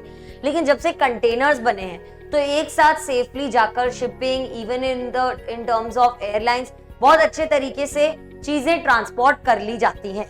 तो उससे हम लोग देखते हैं फास्टर डिलीवरी ऑफ गुड्स होता है अक्रॉस लॉन्ग डिस्टेंसेस, और ये पॉसिबल हो पाया है एट लोअर कॉस्ट ऑल्सो। तो ये टेक्नोलॉजी का एक पार्ट है। इसके साथ साथ अगर हम लोग आईटी की बात करें, इंफॉर्मेशन टेक्नोलॉजी की बात करें, तो उसने एक बहुत ही मेजर रोल प्ले किया है in spreading out of production. किस तरीके से? Technology in the areas of telecommunications में, इसके साथ साथ कंप्यूटर्स में, इंटरनेट में, ये सारी चीजें यूज होती हैं टू एक्सेस इंफॉर्मेशन इंस्टेंटली। उसके साथ साथ कम्युनिकेशन हम कर सकते हैं फ्रॉम रिमोट एरियाज ऑल्सो। अब यहाँ पर हमारे पास एक एग्जाम्पल दिया हुआ है हमारी एनसीईआरटी में, एक न्यूज मैगजीन का, जो कि प्रिंट होती है, जो कि बनती है इन दिल्ली। इसका जो सारा काम है, कॉन्वर्सेशन है, कम्युनिकेशन है, ये ओवर ईमेल्स, फोन कॉल्स हो जाता है। जो वहां के लंदन के मैगजीन के ओनर है, वो उनको पूरा बता देते हैं कि इस तरीके से काम कर लो। और इसकी मदद से, इंटरनेट की मदद से, टेलीकम्युनिकेशंस में टेक्नोलॉजी की मदद से एक इतना बड़ा असाइनमेंट एक सिंपल सी दिल्ली की प्रिंटिंग प्रेस को भी मिल जाता है, तो उनको भी प्रॉफिट, और वहां पे लंदन की जो मैगजीन है वो सस्ते में प्रिंट हो जाती है, तो उसको भी प्रॉफिट। तो यहाँ पर हम लोग देखते हैं इंटरनेट इस तरीके से वास्ट रिमोट एरियाज को कनेक्ट करने में मदद करता है। इंटरनेट अलाउ करता है हम सबको to send instant emails, electronic mails and talk voice mails कर सकते हैं across the world at negligible cost. बहुत कम कॉस्ट पर हम लोग अक्रॉस कंट्रीज अब लोगों से बात वगैरह कर सकते हैं, जो एक टाइम पर इम्पॉसिबल हुआ करता था। बहुत महंगे महंगे कूपन्स खरीदने पड़ते थे जब आपको इंटरनेशनल कॉल्स करने होते थे। तो यहाँ पर हम लोग देखते हैं इंटरनेट ने इन सारी चीजों को बहुत सिंपल बना दिया है। तो यहाँ पर हमारा टेक्नोलॉजी वाला खत्म हो गया पार्ट। इसके बाद जो दूसरा पार्ट है वो है of liberalisation on foreign investment policy and foreign trade. अब लिबरलाइजेशन कहाँ से आया, फॉरेन इन्वेस्टमेंट पॉलिसी क्या है, कैसी हुआ करती थी, फॉरेन ट्रेड पॉलिसी क्या है, कैसी हुआ करती थी, ये सारी चीजें हम लोग यहाँ पर समझने वाले हैं। तो मैंने आपको इन सारी चीजों को आसान करने के लिए एक टाइमलाइन टाइप्स बना दिया है। सबसे पहले हम लोगों को ये पढ़ना है कि हमारी फॉरेन इन्वेस्टमेंट पॉलिसी हुआ किस तरीके की करती थी। फॉरेन इन्वेस्टमेंट, बाहर से आया हुआ इन्वेस्टमेंट, किस तरीके की पॉलिसी हम लोग फॉलो करते थे इन आवर कंट्री। 1950 1960s की अगर हम लोग बात करें तो हमारी कंट्री में उस टाइम पे इंडस्ट्रीज, फैक्ट्री सेटअप ही हो रही थी, क्योंकि उस टाइम पर अपने डोमेस्टिक प्रोड्यूसर्स को प्रोटेक्ट करना जरूरी था from all the international competition, क्योंकि वो बनने से पहले ही खत्म हो जाते। तो हमारी कंट्री में कुछ तरह के ट्रेड बैरियर्स लगाए गए थे, रेस्ट्रिक्शंस लगाए गए थे on foreign trade. Foreign trade तो अच्छा होता है, फॉरेन एक्सचेंज लेकर आता है, तो रेस्ट्रिक्शंस किस बात के? तो जो रीजन मैंने आपको दिया वो हम लोग पढ़ेंगे under the foreign investment policy. लेकिन इस पॉलिसी के बाद हमारे पास 1991 में हमारे पास आई न्यू इकोनॉमिक पॉलिसी। उस न्यू इकोनॉमिक पॉलिसी के चलते हुआ लिबरलाइजेशन, लिबर यानी कि कुछ तरीके का फ्रीडम देने लगे लोग, किसको? गवर्नमेंट देने लगी लोगों को, जो बाहर से हमारे यहाँ पे इन्वेस्टमेंट करना चाहते थे, फॉरेन ट्रेड करना चाहते थे। और उसका जो हमारे साथ देने वाली ऑर्गेनाइजेशन है, जो उसको इन्फ्लुएंस करने वाली ऑर्गेनाइजेशन है, सपोर्ट करने वाली ऑर्गेनाइजेशन है, वो है वर्ल्ड ट्रेड ऑर्गेनाइजेशन। ये क्या सोचती है, कैसे काम करती है, ये सारी चीजें हम लोग यहाँ पे डिस्कस करने वाले हैं। टाइमलाइन है, पहले फॉरेन इन्वेस्टमेंट पॉलिसी में ट्रेड बैरियर हुआ करते थे, रेस्ट्रिक्शंस हुआ करते थे, और कैसे वो न्यू इकोनॉमिक पॉलिसी के आने के बाद लिबरलाइजेशन में कन्वर्ट हो जाते हैं। हेडिंग क्या है? Liberalisation on the foreign investment policy and foreign trade. Confusion नहीं होगा। अब हम लोग आगे बढ़ते हैं, हम लोग देखेंगे हमारी फॉरेन इन्वेस्टमेंट पॉलिसी क्या होती थी। तो the policy of foreign investment is adopted by the government affects globalisation to a large extent. किस तरीके से, कितने अमाउंट पे हम लोग इंटरलिंक करने देंगे प्रोडक्शन, कितने अमाउंट पे हमारे इंटीग्रेट होंगे मार्केट्स, ये सब डिपेंड करता है हमारी फॉरेन इन्वेस्टमेंट पॉलिसी पर। यानी कि किस तरीके से सरकार पॉलिसी बना रही है फॉरेन इन्वेस्टमेंट के लिए। रेस्ट्रिक्शंस या फिर एनकरेजिंग, ये दोनों ही फॉरेन इन्वेस्टमेंट को इंपॉर्टेंट कंट्री की सिचुएशन के हिसाब से रेगुलेट करने में मदद करते हैं। या तो आप एनकरेज करेंगे, अगर आप पास फॉरेन एक्सचेंज कम हो गया है तो आप एनकरेज करेंगे कि यार और फॉरेन एक्सचेंज आए तो इसलिए चलो आ जाओ, रेस्ट्रिक्शंस कम करते हैं, ज्यादा लोग यहाँ पे इन्वेस्ट करें। और अगर आपको लगता है आपकी खुद की कंट्री एक्सप्लॉइट होती जा रही है या और कोई रीजन है, अब जहां पर आपको लगता है कि आपकी कंट्री में जरूरत है इस तरीके के फॉरेन इन्वेस्टमेंट की, तो आप एनकरेज करेंगे फॉरेन इन्वेस्टमेंट को। और जहां पर आपको लगता है आपकी खुद की कंट्री में प्रॉब्लम्स हो रही हैं उसकी वजह से, तो वहां पर आप रेस्ट्रिक्ट करेंगे फॉरेन इन्वेस्टमेंट को। ट्रेड बैरियर जो है ये एक तरीका है जिसकी मदद से हम इस तरीके से ट्रेड को, इंपोर्ट्स को, फॉरेन इन्वेस्टमेंट पॉलिसी को रेगुलेट कर सकते हैं। तो trade barrier is one such foreign investment policy, एक तरीके की फॉरेन इन्वेस्टमेंट पॉलिसी है। अब ये ट्रेड बैरियर क्या होता है? ट्रेड करने पर किसी तरीके की रोक लगाना। उसके क्या एग्जाम्पल हो सकते हैं? टैक्स ऑन इंपोर्ट्स, जो इंपोर्ट्स आ रहे हैं उसके ऊपर आप टैक्स लगा दीजिए, ये एक एग्जाम्पल है ट्रेड बैरियर का। इसके साथ हम लोग देखते हैं ट्रेड बैरियर को थोड़ा एक्सटेंसिवली, क्योंकि यहाँ पर कई बार शॉर्ट नोट्स की तरह ट्रेड बैरियर क्या है 1 मार्क की तरह आ जाता है, तो उसको उसके लिए समझेंगे। Trade barrier is a restriction on the free international exchange of goods और सर्विसेज। फ्री इंटरनेशनल एक्सचेंज हो रहा है, मान लीजिए अरे आप भी भेजो हम भी भेजेंगे, कोई इंपोर्ट पे टैक्स वैक्स कुछ नहीं है, कोई बैरियर नहीं है, आ जाओ सब मजे से ट्रेड करते हैं। ये तो हो गया फ्रीडम वाला।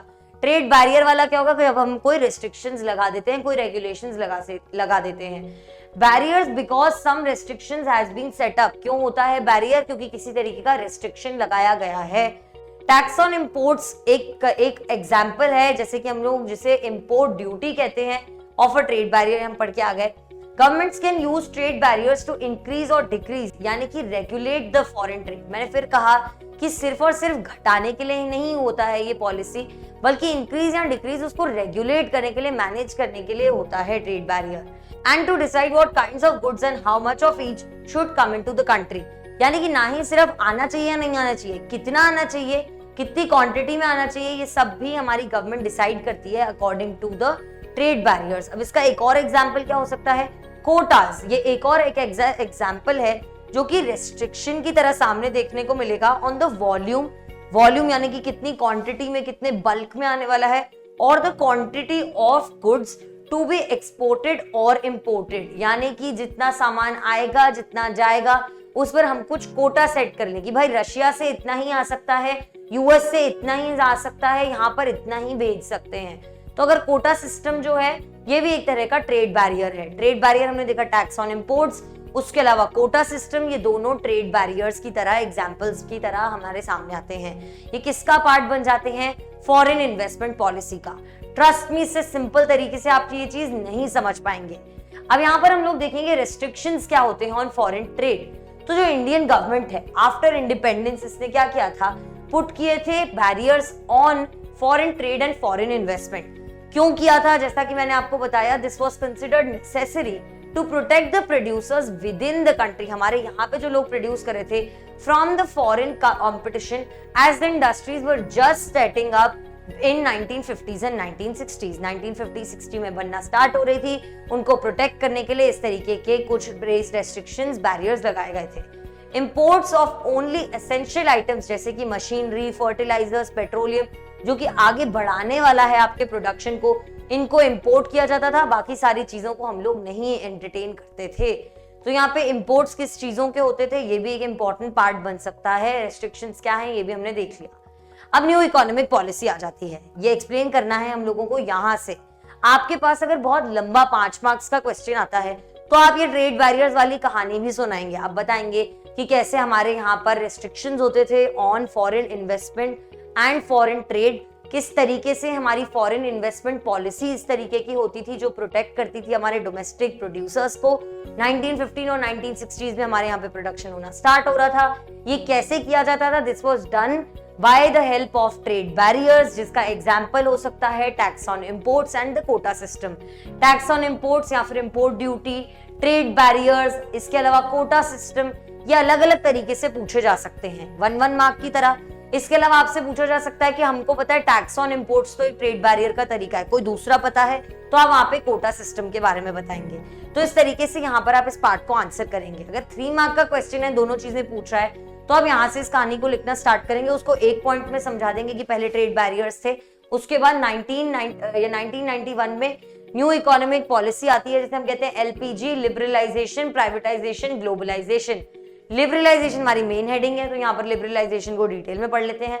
NEP, न्यू इकोनॉमिक पॉलिसी 1991 में लिबरलाइजेशन हुआ। इसका क्या मतलब है? इज द रिमूविंग और lessening of government regulations and restrictions in an economy to enable globalisation का प्रोसेस। अब जितने गवर्नमेंट ने बैरियर्स लगा रखे थे, रेस्ट्रिक्शंस लगा रखे थे, उसको या तो कंप्लीटली रिमूव करना या कम कर देना, ये है इन दोनों चीजों का पार्ट। इसका मतलब है लिबरलाइजेशन का, ताकि जो ग्लोबलाइजेशन का प्रोसेस है, जो इंटरलिंक हो रहा है प्रोडक्शन एक्सेट्रा एक्सेट्रा, वो फैसिलिटेट हो सके, वो हो सके। तो लिबरलाइजेशन क्या करता है? इंक्रीज करता है कंपटीशन को, ये इंप्रूव करेगा। अब क्या है, कंपटीशन हमेशा गंदा नहीं होता, कंपटीशन अच्छा भी होता है। ये इंप्रूव करेगा performance of producers within the country. आज अगर मुझे पता है कि यार मेरी गवर्नमेंट ने मुझे प्रोटेक्ट कर रखा है, मैं तो डोमेस्टिक प्रोड्यूसर हूँ, मेरे पास कोई कंपटीशन नहीं है, मैं अपनी पसंद से अपनी प्राइस पे अपनी लो क्वालिटी में चीज बेच सकता हूँ। जब मेरे पास एक फॉरेन प्रोडक्ट आ जाता है मेरी कंट्री में जो कि मुझसे कंपीट करने वाला है, मुझे अपनी क्वालिटी को कॉन्स्टेंटली बेहतर बनाना पड़ेगा, अपनी टेक्नोलॉजी को इंप्रूव करना पड़ेगा, अपने प्राइसेस के साथ खेलना पड़ेगा। तो यहाँ पर ये जो हेल्दी कंपटीशन है, ये क्या करता है? इंप्रूव करता है परफॉर्मेंस ऑफ प्रोड्यूसर्स को within the country, since they would have to improve their quality. ठीक है, फिर हम लोग देखते हैं ये डिसीजन किसने सपोर्ट किया। अब यहाँ पर रोल आता है पावरफुल इंटरनेशनल ऑर्गेनाइजेशंस का। ये हमारे पास पहले हमने क्वेश्चन देखा था, what was the role of WTO in the entire process of liberalisation in the country. तो लिबरलाइजेशन के प्रोसेस में WTO का क्या हमारा योगदान रहा? लिबरलाइजेशन क्या है हम समझ गए। इसमें यहाँ पे इस डिसीजन को कि हम लिबरलाइज कर रहे हैं ताकि ग्लोबलाइज भी कर पाए, इसे सपोर्ट किया था हमारी इंटरनेशनल ऑर्गेनाइजेशन ने। बिजनेसेस जो हैं अब इसके बाद, इस न्यू इकोनॉमिक पॉलिसी के आने के बाद, अलाउ करते हैं to make decisions freely about what they wish to import और एक्सपोर्ट। यहाँ पर सारा सामान बनाकर मैं सारी चीज को एक्सपोर्ट कर देना चाहता हूँ, ये मेरी चॉइस है। मैं कितना इंपोर्ट रॉ मटेरियल करना चाहता हूँ, कितना एक्सपोर्ट करना चाहता हूँ, ये सब बिजनेसेस के पास फ्रीडम आ जाता है। The government imposes much less restrictions than before and is therefore said to be more liberal. इसीलिए क्योंकि सरकार अब कम रेस्ट्रिक्शंस लगा रही है, इसलिए ज्यादा लिबरल हो गई है, ज्यादा फ्रीडम दे रही है। फिर हम लोग देखेंगे पावरफुल इंटरनेशनल ऑर्गेनाइजेशंस का इन्फ्लुएंस रहता है बाय द डेवलप्ड कंट्रीज। अब यहाँ पर ट्विस्ट आता है। हमने कहा हम लिबरलाइजेशन लेकर आना चाहते हैं, हेल्दी कंपटीशन बढ़ाना चाहते हैं, क्वालिटी इंप्रूव करना चाहते हैं, लेकिन यहाँ पे जो इंटरनेशनल ऑर्गेनाइजेशंस है जो हमारी मदद कर रही हैं, ये हैं इन्फ्लुएंस बाय डेवलप्ड कंट्रीज। ये डेवलप्ड कंट्रीज की इन्फ्लुएंस पर चलती हैं क्योंकि इन्होंने ही इनको बनाया है। These organizations say कि all barriers to foreign trade and investments are harmful। किसी भी तरीके का बैरियर अगर आप लगाते हैं, किसी भी तरीके का रेस्ट्रिक्शन अगर आप लगाते हैं, तो ये बिजनेस के लिए हार्मफुल हो जाता है। ये ऐसा कहते हैं, कोई बैरियर्स नहीं होने चाहिए, there should be no barriers। All countries in the world should liberalize their policies। Trade between countries should be free। तो यहाँ पर हमारी जो इंटरनेशनल ऑर्गेनाइजेशंस हैं, इन्फ्लुएंस होती हैं बाय डेवलप्ड कंट्रीज, कहती हैं कोई बैरियर नहीं होना चाहिए, हार्मफुल होता है, और सबके बीच में जो ट्रेड होगा वो फ्रीली होना चाहिए। अब यहाँ पे हम लोग WTO के बारे में थोड़ा एक्सटेंसिवली पढ़ते हैं क्योंकि यहाँ से सवाल बनता है व्हाट इज WTO, जो हमने पहले भी देखा था, और वो क्या फेयर तरीके से करता है ग्लोबलाइजेशन के प्रोसेस का पार्ट एक्सेट्रा एक्सेट्रा, वो भी हम लोग एक्सप्लोर करेंगे। पर यहाँ पर हमें पता है कि ग्लोबलाइजेशन के प्रोसेस को इनेबल करने में सपोर्ट किया हमारे पास इंटरनेशनल ऑर्गेनाइजेशन से, लेकिन ये इंटरनेशनल ऑर्गेनाइजेशन जो है इन्फ्लुएंस होती हैं बाय डेवलप्ड कंट्रीज। अब WTO जो है, वर्ल्ड ट्रेड ऑर्गेनाइजेशन, एक ऐसी ऑर्गेनाइजेशन है जिसका एम है to liberalise international trade. Internationally जो भी ट्रेड हो रहा है, एक जगह से दूसरी जगह जो सामान आ रहा है, जा रहा है, लोग आ रहे हैं, जा रहे हैं, टेक्नोलॉजी आ रही है, जा रही है, उस सबको लिबरलाइज करना, फ्री करना, थोड़ा चिल पिल देना काम है WTO का। started at the initiative of the developed countries. important उनके इनिशिएटिव पर बनाई गई थी। WTO कहती है कि ये रूल्स बनाएगी रिगार्डिंग इंटरनेशनल ट्रेड और देखेगी कि हर वो इंसान जो इसका पार्ट है, हर वो इंसान जो इस दुनिया का पार्ट है, वो इन रूल्स को ओबे करेगा। Nearly 164 countries of the world are currently members of the WTO as per July 2016. तो अब तक 164 कंट्रीज इसका पार्ट बन चुकी हैं कि भाई आप लोग चलो रेगुलेट कर रहे हो, हम लोग आपका पार्ट बन जाते हैं, सब कुछ हो रहा है। ये एस्टैब्लिश करेंगी, लिबरलाइज करेंगी, सबको फ्री ट्रेड करने का मौका देंगी। लेकिन यहाँ पे डिबेट हो रही है on the working of WTO, और वो क्या डिबेट है, let us try to understand. अब तक अगर हम लोग factors that have enabled globalisation की बात करें तो वो क्या थे, फर्स्ट इज टेक्नोलॉजी और दूसरा था liberalisation on foreign investment policy and foreign trade. तो यहाँ पर ये दोनों हमारे मेन पॉइंट्स हैं। अगर आप कहेंगे rapid improvement in communication and information technology तो वो बेहतर पॉइंट बन जाता है, और उसके साथ में आप उसका एक्सप्लेनेशन दे देंगे, दोनों एग्जाम्पल्स को भी लिख सकते हैं एक एक लाइन में। इसके साथ में आप आगे बढ़ेंगे, आप एक्सप्लेन करेंगे लिबरलाइजेशन को, तो उसमें आप एक लाइन में समझा देंगे लिबरलाइजेशन के पहले क्या होता था। न्यू इकोनॉमिक पॉलिसी के बाद लिबरलाइजेशन आया, लेस हो गए रेस्ट्रिक्शन, सब आराम से बिजनेस कर पा रहे थे, वो सारी बातें, और इससे ग्लोबल ट्रेड बहुत आसान हो गया। फिर आपने बोला ग्लोबलाइजेशन में WTO ने मदद की। अगर आपके पास 5 मार्क्स का पार्ट है तो आप एक लाइन लिख सकते हैं इस डिबेट वाले पॉइंट से कि there is a debate happening on the functioning of WTO because there is a lot of influence from the developed countries. बस खत्म, इतना ही पार्ट लिखेंगे फॉर अ 5 मार्कर ऑल्सो। अगर स्पेसिफिकली इस पार्ट से क्वेश्चन आता है तो उसके लिए हम लोग इस पार्ट को पढ़ लेते हैं। डिबेट क्या है, चल रही है, समझते हैं। दो द WTO, जो WTO है ये सपोज्ड है कि अलाउ करेगा free trade for all, in practice it is seen that the developed countries जो हैं they have unfairly retain trade barriers. Trade barriers को अनफेयरली रिटेन करती हैं हमारी developed countries. Very important point कि हमने हमको तो कह दिया अपने ट्रेड बैरियर्स फ्री कर दो, बिल्कुल कुछ नहीं होना चाहिए, लेकिन कुछ डेवलप कंट्रीज हैं वो रिटेन कर रही हैं कुछ ट्रेड बैरियर्स को। WTO के जो रूल्स हैं they have forced the developing countries to remove trade barriers. Irony, develop countries कर सकती हैं, डेवलपिंग कंट्रीज के ऊपर फोर्स किया जा रहा है। इसका एक एग्जांपल हमारे पास NCERT के एक बॉक्स में दिया हुआ है जो कि है the trade in agricultural products. अब क्या है कि एग्रीकल्चरल प्रोडक्शन जो होता है in a developed country like USA, it is very different from something that is happening in India. Again extensively explained है इन द ऐप वीडियोस, चाहे तो वहां पे देख सकते हैं। एग्रीकल्चरलिस्ट जो हैं USA के, ये हेविली सब्सिडाइज तरीके से काम करते हैं। गवर्नमेंट की तरफ से इनको खूब सब्सिडी मिलती है, बड़े बड़े इनके पास लैंड होते हैं, इनका प्रोडक्शन बढ़िया होता है, इनकी सबसे सब्सिडी की वजह से इसका जो कॉस्ट होता है वो कम हो जाता है, so that they can export products like wheat and cotton at a very low price to developing countries. तो यहाँ पर व्हीट और कॉटन को ये लोग सस्ते दामों पर बेच पाते हैं हमें, और इनको बहुत ज्यादा सब्सिडी मिलती है। इसकी वजह से क्या होता है, हमारे यहाँ के लोकल प्रोड्यूसर्स के बीच में बहुत ज्यादा कंपटीशन बढ़ जाता है, और ये एडवर्सली अफेक्ट करता है, बुरे तरीके से अफेक्ट करता है हमारे फार्मर्स को, जो कि डेवलपिंग कंट्रीज के फार्मर्स हैं उनको। अब यहाँ पर ये पूरा पार्ट है, ये सारी चीज अगर आप पढ़ेंगे तो अच्छा है, वहां पर दिया हुआ है ऐप में, चाहे तो वहां से पढ़ लीजिए। अब हम लोग देखेंगे impact of globalisation in India पर, स्पेसिफिकली ऑन इंडिया वाली पार्ट पर हम लोग देखेंगे globalisation and greater competition among producers, both local as well as the foreign producers has been of advantage to consumers, particularly the well-off sections in the urban areas. अब यहाँ पे समझिए हमने इम्पैक्ट की बात की, हम कंज्यूमर्स के ऊपर इम्पैक्ट की भी बात करेंगे, प्रोड्यूसर्स के ऊपर इम्पैक्ट की भी बात करेंगे। सबसे पहले जो कंज्यूमर्स हैं उनके ऊपर एक पॉजिटिव इम्पैक्ट पड़ा है। क्या पॉजिटिव इम्पैक्ट पड़ा है कि इनको एडवांटेज मिला है ज्यादा ऑप्शंस का, ज्यादा चॉइस का, और वो भी किसको, specifically well of sections of the urban areas. एक बहुत स्मॉल, मतलब रूरल अर्बन, उसमें से भी अर्बन के सिर्फ वेल ऑफ सेक्शंस को इसका बेनिफिट मिला है। There is greater choice before these consumers who now enjoy improved quality, बेहतर क्वालिटी एंड लोअर प्राइसेस, कम प्राइसेस फॉर सेवरल प्रोडक्ट्स। कम प्राइस, ज्यादा क्वालिटी, और उसके साथ साथ बहुत सारी चॉइस, वैरायटी मिल जाती है मार्केट में।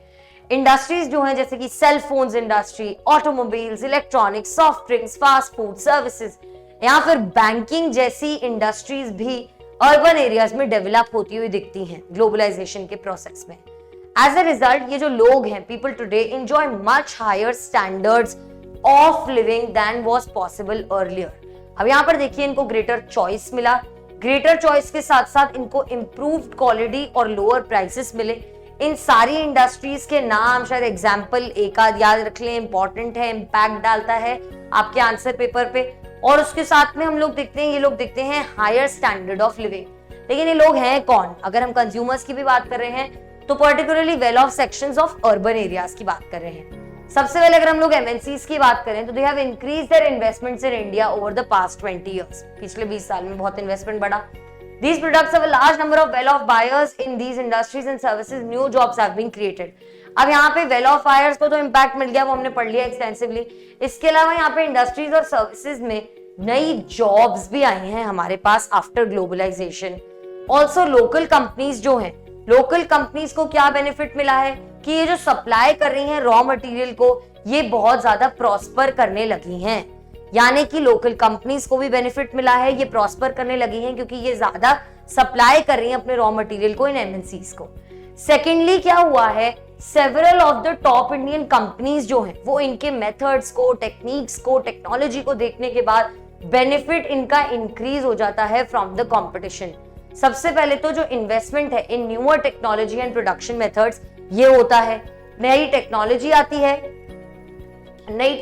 आती है, उसके साथ साथ प्रोडक्शन मेथड्स भी बेहतर होते हैं। तो ये सबसे पहला आता है impact on what, Indian companies के ऊपर। रेज देयर प्रोडक्शन स्टैंडर्ड्स, इनको ऑब्वियसली कंपटीशन में पार्टिसिपेट करना पड़ रहा है यहाँ पे, तो प्रोडक्शन स्टैंडर्ड्स को रेज करना पड़ रहा है। इसके साथ साथ ये गेन कर रहे हैं from successful collaborations with foreign companies. आप मर्ज कर रहे हैं, जॉइंट वेंचर चला रहे हैं, या फिर अगर आप ध्यान से एक दूसरे के साथ मिलकर काम कर रहे हैं तो यहाँ पे इंडियन कंपनीज को भी बहुत सारे बेनिफिट्स मिल जाते हैं। फिर हम लोग देखते हैं यहाँ पे ग्लोबलाइजेशन ने इनेबल किया है बहुत सारी इंडियन कंपनीज को to emerge as multinational themselves. ये बहुत इंपॉर्टेंट पार्ट है कि हम चीजों से सीख कर अब खुद एमएनसीज बन गए हैं। अब हम भी ना ही सिर्फ सेल कर रहे हैं बल्कि प्रोड्यूस कर रहे हैं ग्लोबली। अब यहाँ पर देखिए कौन सी ऐसी कंपनीज हैं जो एमएनसीज बन चुकी हैं। अगेन इंपॉर्टेंट पार्ट है। तो टाटा मोटर्स, उसके साथ साथ इन्फोसिस आईटी का, रैनबैक्सी जो कि है मेडिकल्स का, एशियन पेंट्स जो कि पेंट्स की कंपनी है, Sundaram fasteners nuts and bolts की कंपनी है। कुछ ऐसी इंडियन कंपनीज के एग्जांपल्स हैं जो कि अब स्प्रेड कर रही हैं देयर ऑपरेशंस वर्ल्ड वाइड। तो हम खुद एमएनसीज बनते जा रहे हैं। क्वेश्चन आता है अगर 1 मार्क में, ये इनके नाम लिखकर 1-2 के आप इससे जस्टिफाई कर सकते हैं। ग्लोबलाइजेशन ने इसके अलावा और क्या किया है, इसने ऑल्सो क्रिएट की हैं new opportunities for companies providing services, particularly those involving IT. इसके आप पॉइंट्स बनाते हुए चलिए, आपको आंसर डेवलप करना है इस पार्ट से। किसका इंपैक्ट क्या रहा ग्लोबलाइजेशन का, कंज्यूमर्स के ऊपर क्या रहा डिटेल में समझ लिया, प्रोड्यूसर्स के ऊपर क्या क्या हो रहा है वो हम समझते हुए चल रहे हैं। सबसे पहले हम लोगों ने देखा था कि लोकल कंपनीज को बहुत बेनिफिट मिला, बड़ी कंपनीज को क्या क्या बेनिफिट मिला वो भी हम लोगों ने डिटेल में समझ लिया। उसके बाद ग्लोबलाइजेशन की मदद से कुछ हमारी इंडियन कंपनीज खुद ही मल्टीनेशनल्स बन गई, वो हमने देख लिया। फिर हम लोग देख रहे हैं यहाँ पे नई अपॉर्चुनिटीज आती हैं फॉर व्हाट, जॉब्स के लिए आती हैं जो कि स्पेसिफिकली आईटी सेक्टर में डेवलप होती हैं। होस्ट ऑफ सर्विसेज जैसे कि data entry, accounting, administrative task, engineering, ये सारी चीजें जो आईटी का पार्ट है ये अब बहुत चीपली करी जाती हैं हमारी कंट्रीज में, जैसे कि इंडिया में, और यहाँ से एक्सपोर्ट की जाती हैं टू द डेवलप्ड कंट्रीज।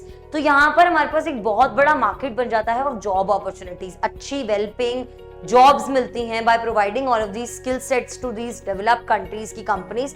हमारे यहाँ पे जॉब मार्केट इंक्रीज हो रहा है। ग्लोबलाइजेशन ने ना ही सिर्फ पॉजिटिव इंपैक्ट दिया है बल्कि कुछ नेगेटिव इंपैक्ट भी दिया है। It has threatened small producers as their production has decreased considerably. यानी कि कई सारे एग्जाम्पल्स के थ्रू हम लोगों ने हमारे यहाँ पर देखा है।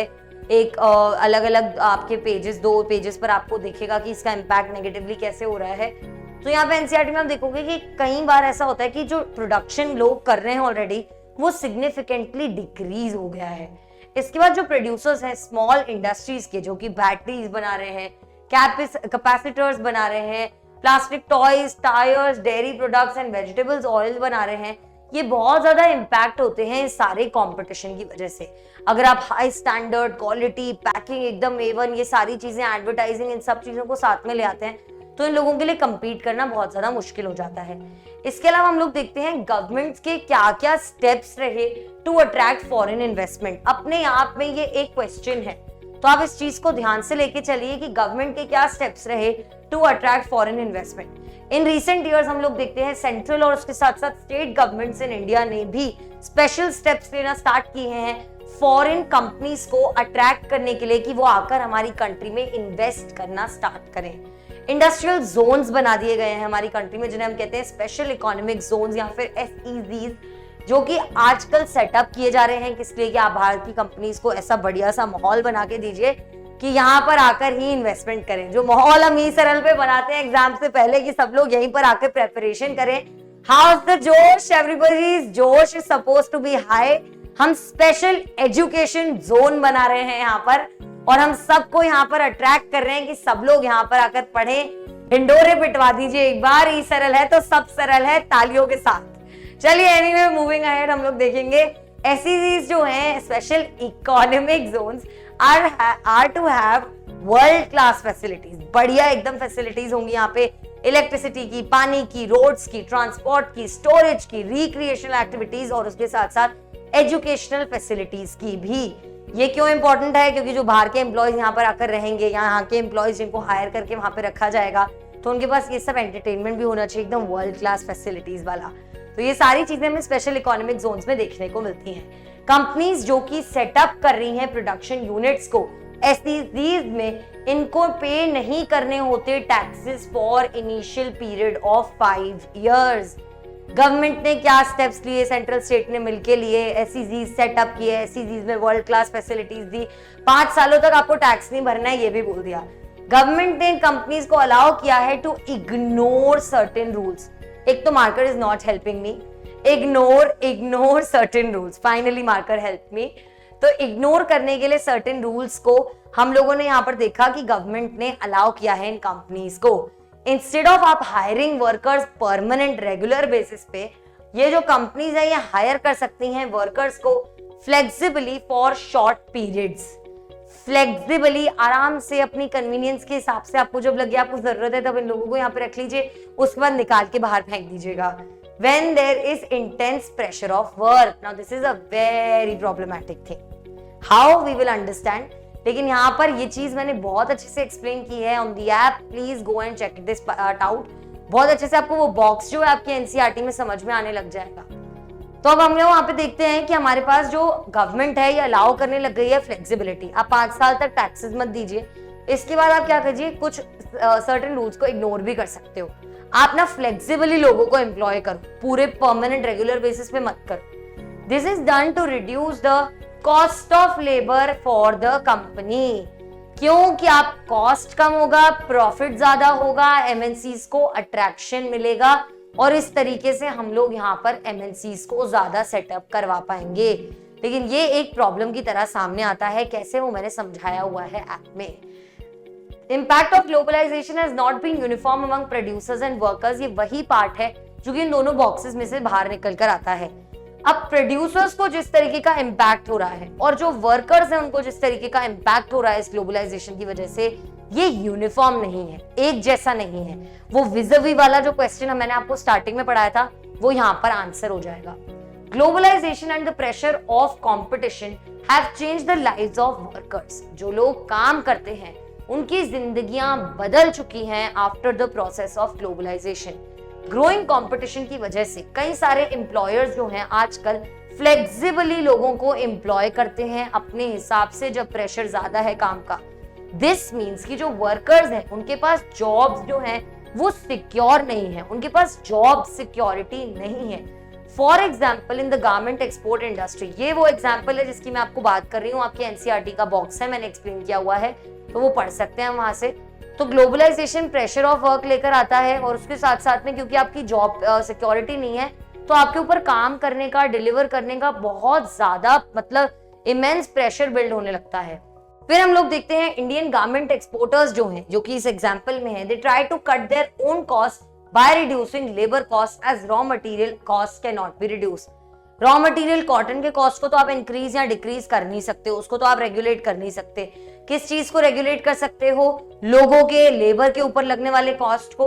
तो यहाँ पे इंडिया के जो गारमेंट एक्सपोर्टर्स हैं उन्होंने क्या करना स्टार्ट किया कि हम लोग लेबर कॉस्ट को फ्लक्चुएट करने लग जाते हैं, उसको लो करने की कोशिश करते हैं। तो इसकी वजह से ये सिर्फ तब एम्प्लॉयर्स को वर्क करते हैं जब टेम्परेरी काम होता है, सिर्फ उस टाइम पर एम्प्लॉय करेंगे जब प्रेशर ऑफ काम ज्यादा होगा, उसके साथ में उनको लो वेजेस देंगे और उनको ओवर टाइम करने पर फोर्स करेंगे। आपके पास प्रेशर है ज्यादा काम का, लेकिन उस इंसान की जिंदगी तो वही है, लेकिन उसको उस टाइम पर क्योंकि पैसा कमाना है वो फोर्स हो जाते हैं टू वर्क।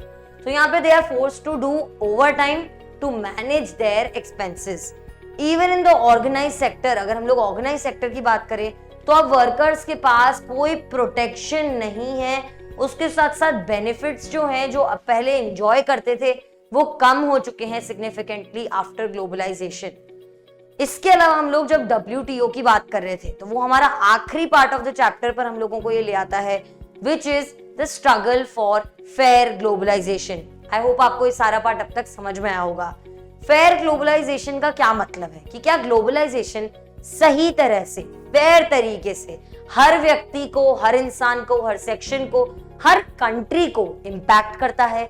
अगर हाँ तो जी बहुत बढ़िया, बल्ले बल्ले फेयर ग्लोबलाइजेशन। नहीं तो फिर आइए पढ़ते हैं अबाउट फेयर ग्लोबलाइजेशन।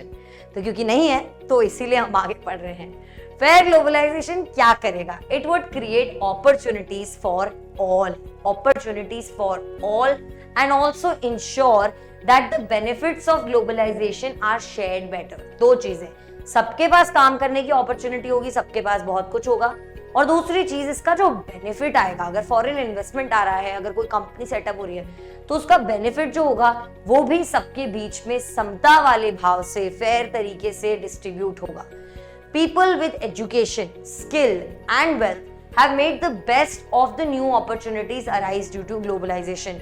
हमने कहा यहाँ पर टेक्निकल स्किल्स चाहिए, IT वाले लोगों को बहुत पैसा मिल रहा है, अगर आप इंग्लिश में बात कर सकते हैं कॉल सेंटर में जॉब लग जाएगी। तो यहाँ पर जो लोगों के पास एजुकेशन है, स्किल है और वेल्थ है, उन लोगों को काफी अच्छी सारी अपॉर्चुनिटीज मिली हैं आफ्टर ग्लोबलाइजेशन। गवर्नमेंट का क्या रोल रह सकता है यहाँ पे? It should prepare such policies which must protect the interest not only of the rich and the powerful but of all people in the country. We live in the democracy which is the government of the people, by the people, for the people, no civics here, but understand कि हम लोग यहाँ पर इस चीज को समझने की कोशिश कर रहे हैं। तो गवर्नमेंट को इस तरीके की पॉलिसीज बनानी चाहिए जो सबको बेहतर बनाने में मदद करें, सबको साथ लेकर चलने में मदद करें। गवर्नमेंट ये इंश्योर कर सकती है कि जो लेबर लॉज हैं, क्या फ्लेक्सिबिलिटी जो लेकर आ रहे हो, सर्टेन लॉज को इग्नोर करने के लिए बोल रहे हो, ये इंश्योर कर सकती है कि लेबर लॉज प्रॉपरली रहे यहाँ पर, उसके साथ साथ प्रॉपरली इंप्लीमेंट भी हो और वर्कर्स जो हैं उनको अपने राइट्स मिले। दोनों इंपॉर्टेंट चीजें हैं। लेबर लॉज के ऊपर ध्यान दे, again my marker is not cooperating with me, but labour laws properly implement हो और उसके साथ साथ वर्कर्स जो हैं उन्हें अपने राइट्स भी मिले। गवर्नमेंट रिजर्व कर सकती है सम आइटम्स को exclusively for small scale and local producers, जो कंपटीशन को फेस नहीं कर पाएंगे, उन लोगों को मदद करने के लिए, उन लोगों को प्रोटेक्ट करने के लिए गवर्नमेंट कुछ ऐसे रिजर्व कोटा बना सकती है कि भाई ये लोग सिर्फ यही प्रोड्यूस करेंगे तो आप जाके कुछ और प्रोड्यूस कर लीजिए। एनीवे, मूविंग अहेड, हम लोग देखते हैं दैट इफ नेसेसरी गवर्नमेंट जो है it can use trade and investment barriers, जैसे कि कोटा सिस्टम मैंने आपको कहा, इंपोर्ट ड्यूटीज हैं, ये सारी चीजें अपने डोमेस्टिक मार्केट को प्रोटेक्ट करने के लिए इट कैन नेगोशिएट कर सकती है at the WTO for fairer rules. हमने देखा था जो डेवलपिंग कंट्रीज हैं उनके ऊपर फोर्स किया जाता है कि अपने ट्रेड बैरियर्स को रिमूव कर दीजिए, वेल समटाइम्स डेवलप्ड कंट्रीज में कुछ ट्रेड बैरियर्स को रिटेन भी कर लिया जाता है। तो हम लोग WTO के लेवल पर फेयरर रूल्स के लिए एडवोकेट करें, नेगोशिएट करने की कोशिश करें। इट कैन अलाइन, अब ये करने के लिए आप अकेले बोलेंगे तो अच्छा नहीं लगेगा, सब लोग साथ में मत जाओ। Align with other developing countries with similar interest to fight against the domination of developed countries in the WTO। Domination तो है, फेयर तो नहीं है। फेयर बनाने के लिए अलाइन करो बाकी सारी कंपनीज, बाकी सारी कंट्रीज के साथ और फिर आगे काम करो। In the past few years massive campaigns भी हुई हैं and representation by people's organizations have influenced important decisions relating to trade and investment at the WTO. क्यों मैंने यहाँ पे पीपल्स बोला? क्योंकि मैंने आपको जब एक क्वेश्चन पूछा था, मैंने आपको कहा था गवर्नमेंट एंड पीपल दोनों के बारे में लिखना है। अगर आपसे पूछा जाता है कि what can the countries do, तो आप दोनों के बारे में लिखेंगे, गवर्नमेंट के बारे में भी लिखोगे, लोगों के बारे में भी लिखोगे, और इस तरीके से हम लोग देखेंगे कि इस मैसिव कैंपेन्स के चलते जो इम्पैक्ट आया है ये लॉन्ग टाइम तक चल सकता है। अब इस पॉइंट पर हमारा चैप्टर खत्म हो चुका है, तो कॉन्ग्रेचुलेशंस टू यू, हमने पूरी थ्योरी खत्म कर ली है। आई होप आपको पूरा चैप्टर समझ में आया होगा, पूरे टॉपिक समझ में आए होंगे, आंसर्स कैसे फ्रेम करने हैं ये समझ में आया होगा, और क्लैरिटी आ गई होगी इन टर्म्स ऑफ कॉन्सेप्ट। अब आप चाहें तो यहाँ पर टाटा बाय बाय कर सकते हैं, क्योंकि आप सो रहे हैं, लेकिन अगर आप जाग रहे हैं, अगर आपने मेरी बातें सुनी है, तो I am going to take you to the previously year asked questions, यानी कि हमारे पास पहले जो आ चुके हैं क्वेश्चंस उनके पास, और आपके पास ये सारे लिस्ट हैं, इनके आंसर्स के साथ में इसे डिस्कस करने वाली हूं। तो I would request all of you to stay and understand these things also. How are local companies benefited by collaborating with multinational companies? Explain with examples. These are all questions जो पहले हमारे question papers में आ चुके हैं। What are the various ways in which MNCs set up or control production in other countries? और इसका दूसरा क्या क्वेश्चन हो सकता है? Explain by giving examples that MNCs are spreading their production in different ways. List the factors that encourage the MNCs to set up their production units at the place. Why do multinational corporations set up their offices and factories in certain areas only?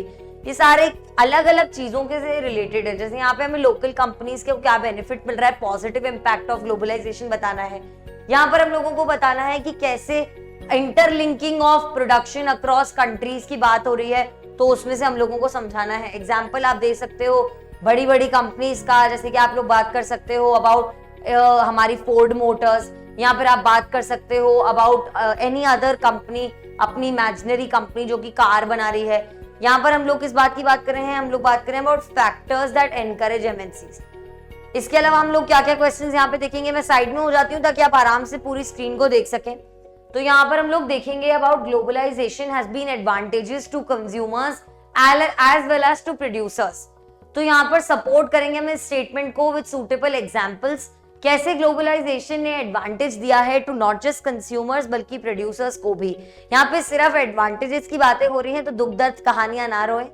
Fair globalization would create opportunities for all and also ensure that the benefits of globalization are shared better. Support the statement. हमने क्या पढ़ा था कि government कुछ कुछ policies लेकर आ सकती है, बहुत सारी चीजें कर सकती है फॉर ग्लोबलाइजेशन के लिए, और इस तरीके से ये हो जाएगा। तो आप इस चीज को एक्सप्लेन करोगे। देखो इसका दूसरा पार्ट क्या है, इसी तरीके से इसी का आंसर सेम होगा, लेकिन क्वेश्चन दूसरे तरीके से पूछा हुआ है। How can the government of India play a major role to play make globalisation more fair, explain with examples. Again इस चीज को आप इसी तरीके से आंसर करेंगे। Information and communication technology ICT has played a major role in spreading our products and services across countries. Support this statement. Example अगर पूछता तो आप अपनी लंदन की मैगजीन का एग्जाम्पल दे सकते थे, इमेजिनरी, लेकिन हमारी एनसीईआरटी का एग्जाम्पल इम्पैक्ट पड़ता है। इंफॉर्मेशन और कम्युनिकेशन टेक्नोलॉजी का हमने बहुत डिटेल में पढ़ा है। शॉर्ट आंसर्स कैसे देने हैं, इसका फर्स्ट क्वेश्चन जो हमने बोला कंपनीज कैसे बेनिफिट करेंगी, तो लोकल कंपनीज ने ऐसे बेनिफिट किया, ये एक लाइन लिख दो। MNCs can finance the additional investments for the local companies, जैसे कि वो नई मशीनरी ले आएंगे, फास्टर प्रोडक्शन करने में मदद करेंगे, लेटेस्ट टेक्नोलॉजी लेकर आएंगे एफिशिएंट प्रोडक्शन के लिए, इंटरनेशनल आउटरीच के साथ आएंगे। तो यहाँ पर ये सारे दो इंपॉर्टेंट पॉइंट्स बन जाते हैं। क्या क्या फाइनेंस करेंगे, ये यहाँ पे एडिशनल इन्वेस्टमेंट्स को, मशीनरी लेकर आएंगे for faster production, latest technology लेकर आएंगे, एफिशिएंट प्रोडक्शन लेकर आएंगे, और इंटरनेशनल आउटरीच भी लेकर आएंगे। फिर हमारे पास है local companies will benefit financially through a partnership with an MNC because the production and its efficiency would naturally increase. तो यहाँ पर फाइनेंशियली उसको ज्यादा बेनिफिट मिलने वाला है, ये यहाँ पर दिया हुआ है। इसीलिए एमएनसी जो है एक इंटरनेशनल लेवल पे लोकल कंपनीज को लेकर जा सकती है, जबकि लोकल कंपनीज की एक स्मॉल आउटरीच ही होगी। तो पार्टनरशिप एक लार्ज कंपनी के साथ बेनिफिशियल हो सकती है फॉर बोथ। इसके बाद हम लोग देखेंगे what are the various ways in which MNCs set up or control production in other countries।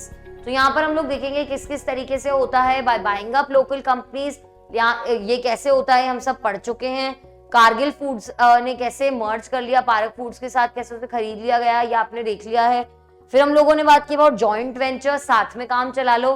तो यहाँ पे फोर्ड मोटर्स का एग्जाम्पल आ सकता है, महिंद्रा एंड महिंद्रा के साथ कोलैबोरेट करके इसने काम किया। Placing of orders with small producers की बात कर सकते हैं, तो इस तरीके से भी ये अलग अलग तरीकों से जुड़ सकते हैं। यहाँ पे हम लोग बात करेंगे about list the factors that encourage MNCs, जो कि एनकरेज करेंगे एमएनसीज को। तो यहाँ पर हम लोग सबसे पहले बात करेंगे, सबसे पहली चीज जो हमें पता होनी चाहिए, cutting of cost, increasing of हमारा प्रॉफिट, तभी एमएनसी हमारे यहाँ पर आकर अट्रैक्ट होगी। तो अवेलेबिलिटी होनी चाहिए स्किल्ड और उसके साथ साथ अनस्किल्ड लेबर की। इंडिया के पास, हमारे पास बहुत सारा हाईली स्किल्ड इंजीनियर्स हैं, बहुत सारे लोग हैं जो कि टेक्निकल एस्पेक्ट्स को समझते हैं, तो ये इसीलिए इंपॉर्टेंट बन जाता है, availability of skilled as well as unskilled labourers. फिर है availability of raw materials at cheap prices. तो हमारे पास हमने देखा था कैसे चाइना जो है प्रोवाइड करता है चीप मैन्युफैक्चरिंग इंडस्ट्रीज का। वेल डेवलप्ड इंफ्रास्ट्रक्चर जैसे कि रोड्स, रेलवेज, ट्रांसपोर्ट करने के लिए, आगे बढ़ाने के लिए। Liberalise governmental policies, government policies बन जाता है चौथा पॉइंट।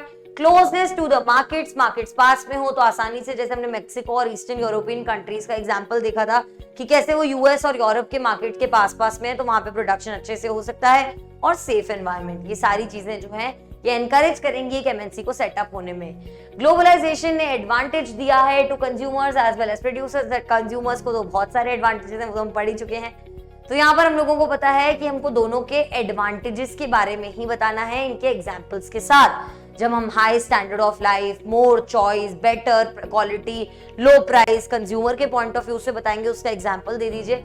और उसके साथ साथ आप लोग यहाँ पर प्रोड्यूसर्स के बारे में भी बात करेंगे कि कैसे वो कंपटीशन इंक्रीज होगा तो उसकी वजह से वो अपनी क्वालिटी इंप्रूव करेंगे, और उसके साथ साथ प्राइसेस ग्लोबली वो हो जाएंगे, सिमिलर होने लग जाएंगे। और इसके साथ साथ कई बार अलग अलग तरीकों से जैसे एमएनसी सेटअप होंगी तो वो लोकल कंज्यूमर्स कंपनीज को भी बेहतर बनाएंगी, प्रोड्यूसर्स को भी हेल्प करेंगी। तो यहाँ पर हम लोग इस आंसर को देख सकते हैं कि कैसे ग्लोबलाइजेशन ने इंडस्ट्रियल कंपटीशन को बढ़ाया है, एक दूसरे से कंपीट करने पर बेटर और चीपर सर्विसेज मिलती हैं कंज्यूमर्स को, और रिडक्शन होता है in prices. Again understand, increase in industrial competition, better and cheaper services, reduction in the prices. Initiation of globalisation की वजह से क्या हुआ है, free access to international markets मिलने लगा है। इसके अलावा हमारे पास इजीली क्रेडिट फैसिलिटीज बनने लगी हैं, जो कि हमारे कैपिटल को बढ़ाने के लिए, टेक्नोलॉजी को बढ़ाने के लिए मददगार होती हैं। फिर हम लोग इसका एग्जांपल देख सकते हैं इलेक्ट्रॉनिक गुड्स में और उसके साथ साथ गारमेंट इंडस्ट्री में। कंज्यूमर्स जो हैं इनके पास ज्यादा चॉइस है, ये सारी कहानी हमको अच्छे से आती है। फिर हम लोग देखेंगे फेयर ग्लोबलाइजेशन की कहानी। तो फेयर ग्लोबलाइजेशन में गवर्नमेंट का क्या रोल है, ये हम लोगों को एक्सप्लेन करना है इस क्वेश्चन के हिसाब से। तो फेयर ग्लोबलाइजेशन क्रिएट करेगा अपॉर्चुनिटीज फॉर ऑल, और ये बेनिफिट्स इक्वली डिस्ट्रीब्यूट हो, इस पर भी काम करेगा। तो गवर्नमेंट क्या क्या कर सकती है, ऐसी पॉलिसीज फ्रेम करे जो प्रोटेक्ट करेगी इंटरेस्ट को, ना ही सिर्फ रिच के बल्कि सारे सेक्शंस ऑफ द सोसाइटी के, सपोर्ट करेगी स्मॉल प्रोड्यूसर्स को। अब ये देखो जनरली ना आंसर करते वक्त, क्या आंसर समझते वक्त सब पॉइंट सेम लगते हैं, लेकिन ये अलग है। पहले बोल रहे हैं कि इस तरीके की पॉलिसीज आएंगी जो इनके इंटरेस्ट को प्रोटेक्ट करेंगी, फिर ये क्या करें, सपोर्ट कर रही हैं स्मॉल प्रोड्यूसर्स को, ताकि ये लोग लार्ज प्रोड्यूसर्स के और लार्ज मैन्युफैक्चरर्स के साथ कंपीट कर पाएं। इंश्योर करेंगे कि लेबर लॉस सही तरीके से हो, वर्कर्स को भी बेनिफिट करेंगे, better implemented, workers get their rights, ये इंपॉर्टेंट चीज है। इसके बाद आप लोग देखो ट्रेड और इन्वेस्टमेंट, इस तरीके के बैरियर्स हो, नेगोशिएट करें एट WTO, अलाइन करें बाकी की कंट्रीज के साथ जिनके सिमिलर इंटरेस्ट हैं, और ये सारी चीजें वो हैं जो फेयर ग्लोबलाइजेशन के लिए गवर्नमेंट कर सकती है। इंफॉर्मेशन एंड कम्युनिकेशन टेक्नोलॉजी, जिसके बारे में हमने बात की थी, हमें ढंग से पता है, ये पूरा पार्ट अच्छे से पढ़ के आए हैं। टेलीकम्युनिकेशन फैसिलिटीज हैं, ये सारी चीजें किस में मदद करती हैं, हम लोगों को कांटेक्ट करने में, एक दूसरे से एक्सेस करने में इंफॉर्मेशन को, और इस तरीके से हम लोग रिमोट प्लेसेस में भी एक दूसरे से कनेक्ट कर पाते हैं। इसकी वजह से हम लोग बहुत अच्छे तरीके से लार्जर स्केल पे ग्लोबलाइजेशन को फैसिलिटेट कर पाते हैं, इंटरलिंक कर पाते हैं मार्केट्स को। कंप्यूटर्स ने हमारे यहाँ पे sharing of information, emails, internet etcetera etcetera बहुत आसान बना दिया है। वॉइस मेल्स कर सकते हैं क्रॉस कंट्रीज, बहुत आसान हो गया है। बैरियर्स क्या है फॉरेन ट्रेड पर और फॉरेन इन्वेस्टमेंट पर, ये कैसे रिमूव हुए थे लार्ज एक्सटेंट सिंस 1991। इसको जस्टिफाई करो तो हमारे पास यहाँ पे न्यू इकोनॉमिक पॉलिसी आई थी 1991 में। क्या क्या हुआ था, ये सारी चीजें हम लोग यहाँ पे एक्सप्लेन कर सकते हैं। दूसरा तरीका पूछने का, Why did the Indian government remove barriers to a large extent on foreign trade and foreign investment? तो हमें क्या बताना है कि पहले हमारे पास ट्रेड बैरियर्स होना जरूरी था, क्योंकि हमारी कंपनीज यहाँ पे सेटअप हो रही थी, वो कैसे धीरे धीरे कम होने लगा, एक्सेट्रा एक्सेट्रा। तो वो सारी चीजें हम लोगों को बतानी है कि कैसे एक पॉइंट पर अपने कंपटीशन को, अपनी क्वालिटी को इंप्रूव करने के लिए हमें ग्लोबलाइजेशन, नई इकोनॉमिक पॉलिसी को लाना जरूरी था, और हमें इंटरनेशनल ऑर्गेनाइजेशंस ने उसमें सपोर्ट भी किया। ये सारी चीजें यहाँ पर लिखी हुई हैं, आप एक बार देख लीजिए क्विकली। लार्ज एक्सटेंट ऐसा हुआ करता था, फिर हमारी इंडियन गवर्नमेंट ने सोचा लिबरलाइज कर देते हैं पॉलिसी को। इसको हम लोगों को क्यों करना था? क्योंकि producers must compete with producers around the world. ये फिर उसके बाद ट्रेड कंपटीशन की बातें आई, ये सारी चीजें मतलब आप लोग अगर फ्रेम करना देखना चाहते हैं तो एक सेकंड लेकर इसे देख लीजिए। इंप्रूव करेंगे क्वालिटी को, ये सारी चीजें। और उस टाइम पर एक और इम्पोर्टेंट पार्ट है जो मैंने ऐप के वीडियोस में पढ़ाया है कि हमारी कंट्री में इकोनॉमिक क्राइसिस भी थे, चाहे तो लिख सकते हैं, चाहे तो बिल्कुल अवॉइडेबल है, क्योंकि हमारी एनसीईआरटी में मेंशन नहीं है। फिर हमारे पास case based questions. Case based questions नए नए टाइप के क्वेश्चंस हैं। तो यहाँ पे सबसे पहले हम इस पैराग्राफ को पढ़ेंगे। पैराग्राफ क्या कह रहा है कि ग्लोबलाइजेशन और इंडियन इकोनॉमी से आया है। आजकल के जो कंज्यूमर्स हैं उनके पास बहुत सारी चॉइस है, जैसे पहले नहीं हुआ करती थी। आजकल नई नई तरीके के लेटेस्ट मॉडल्स आ जाते हैं, नया सीजन आता है, नया मॉडल आता है अलग अलग ऑटोमोबाइल्स का इंडियन रोड्स पे। इससे क्वेश्चन क्या बन के आया है? How is the impact of globalisation visible on consumers? अब यहाँ पर अगर आपको लगता है कि सब डायरेक्टली आ जाएगा, आपको कुछ एनालाइज नहीं करना पड़ेगा, चैप्टर आए ना आए केस बेस से तो सारे वहाँ पे लाइन वर्ड मीनिंग आएंगे, तो वो नहीं आएगा, एनालिटिकल क्वेश्चन आएगा। तो यहाँ पे लिखा हुआ है impact of globalisation visible on consumers, greater choice, better quality, low prices, सब कुछ हम लोगों को यहाँ पर लिखना होगा। ग्रेटर चॉइस, इसके साथ साथ इनको इम्प्रूव क्वालिटी और लोअर प्राइस, इसकी मदद से इनका स्टैंडर्ड ऑफ लाइफ इंक्रीज हो गया है। फिर आप यहाँ पे दूसरा भी सोर्स देखोगे, फॉरेन ट्रेड क्या करता है? अपॉर्चुनिटी क्रिएट करता है प्रोड्यूसर्स के लिए कि वो अपने डोमेस्टिक मार्केट्स के बाहर जा सके। इसके अलावा मार्केट्स जो है उनकी खुद की कंट्रीज के, उसके बाहर जा सके। प्रोड्यूसर्स हैं वो सेल कर सकते हैं, ना ही सिर्फ अपने यहाँ पर, ना ही सिर्फ उन मार्केट्स में जो उनकी कंट्रीज में लोकेटेड है, बल्कि बाहर की मार्केट्स में भी सेल कर सकते हैं। इसके बाद हम लोग देखते हैं बायर्स जो हैं उनको इंपोर्ट्स ऑफ गुड, जो इंपोर्ट होके आ रहे हैं ग्लोबलाइजेशन के प्रोसेस के बाद, उसकी वजह से कंट्री को एक और वे मिला है एक्सपैंडिंग अपनी चॉइस ऑफ गुड्स को। Explain the basic function of foreign trade. अब यहाँ पे ये तो कुछ और समझा रहा था, तो कुछ और पूछ रहा है, लेकिन यहाँ पर हम लोगों को इस चीज को समझना होगा और अच्छे तरीके से आंसर देना होगा। तो बेसिक फंक्शन क्या है हमारे फॉरेन ट्रेड का? कि ये क्रिएट करता है एक अपॉर्चुनिटी फॉर प्रोड्यूसर्स कि वो रीच बियॉन्ड कर सके अपने मार्केट से, डोमेस्टिक मार्केट से, और कंज्यूमर्स के लिए कि वो आराम से ज्यादा चॉइस के साथ काम भी कर सकें। ना ही वो सिर्फ अपने मार्केट्स को एक्सेस करेंगे, बल्कि बाहर के मार्केट्स को भी एक्सेस कर पाएंगे। बस खत्म। फिर हम लोग थर्ड सोर्स को देखते हैं, the struggle for fair globalisation. Past few years में देखने को मिला है कि मैसिव कैंपेन्स हुई हैं और रिप्रेजेंटेशंस हुए हैं बाय द लोग, जिनकी मदद से बहुत ज्यादा इन्फ्लुएंस हुआ है अलग अलग डिसीजंस पे जो WTO लेता है in terms of investments etcetera. तो यहाँ पर हम लोग देखते हैं लोगों का जो डेमोन्स्ट्रेशन था उसका काफी इम्पैक्ट देखने को मिलता है in the struggle for fair globalisation. How do people play an important role in the struggle for fair globalisation? Explain. अगर आपको इसका आंसर आता है, सीधा सीधा यहाँ पर आंसर है कि लोग डेमोन्स्ट्रेशंस कर सकते हैं, प्रेशर डाल सकते हैं। इसके साथ में यहाँ पर हम लोगों ने देखा कि कैसे कैंपेन्स कर रहे हैं, रिप्रेजेंटेशंस कर रहे हैं, सोशल मीडिया पर अपनी आवाज उठा रहे हैं। इन सारे तरीकों से, मैसिव कैंपेन्स की वजह से गवर्नमेंट्स के ऊपर प्रेशर पड़ता है, WTO में नेगोशिएशंस होते हैं।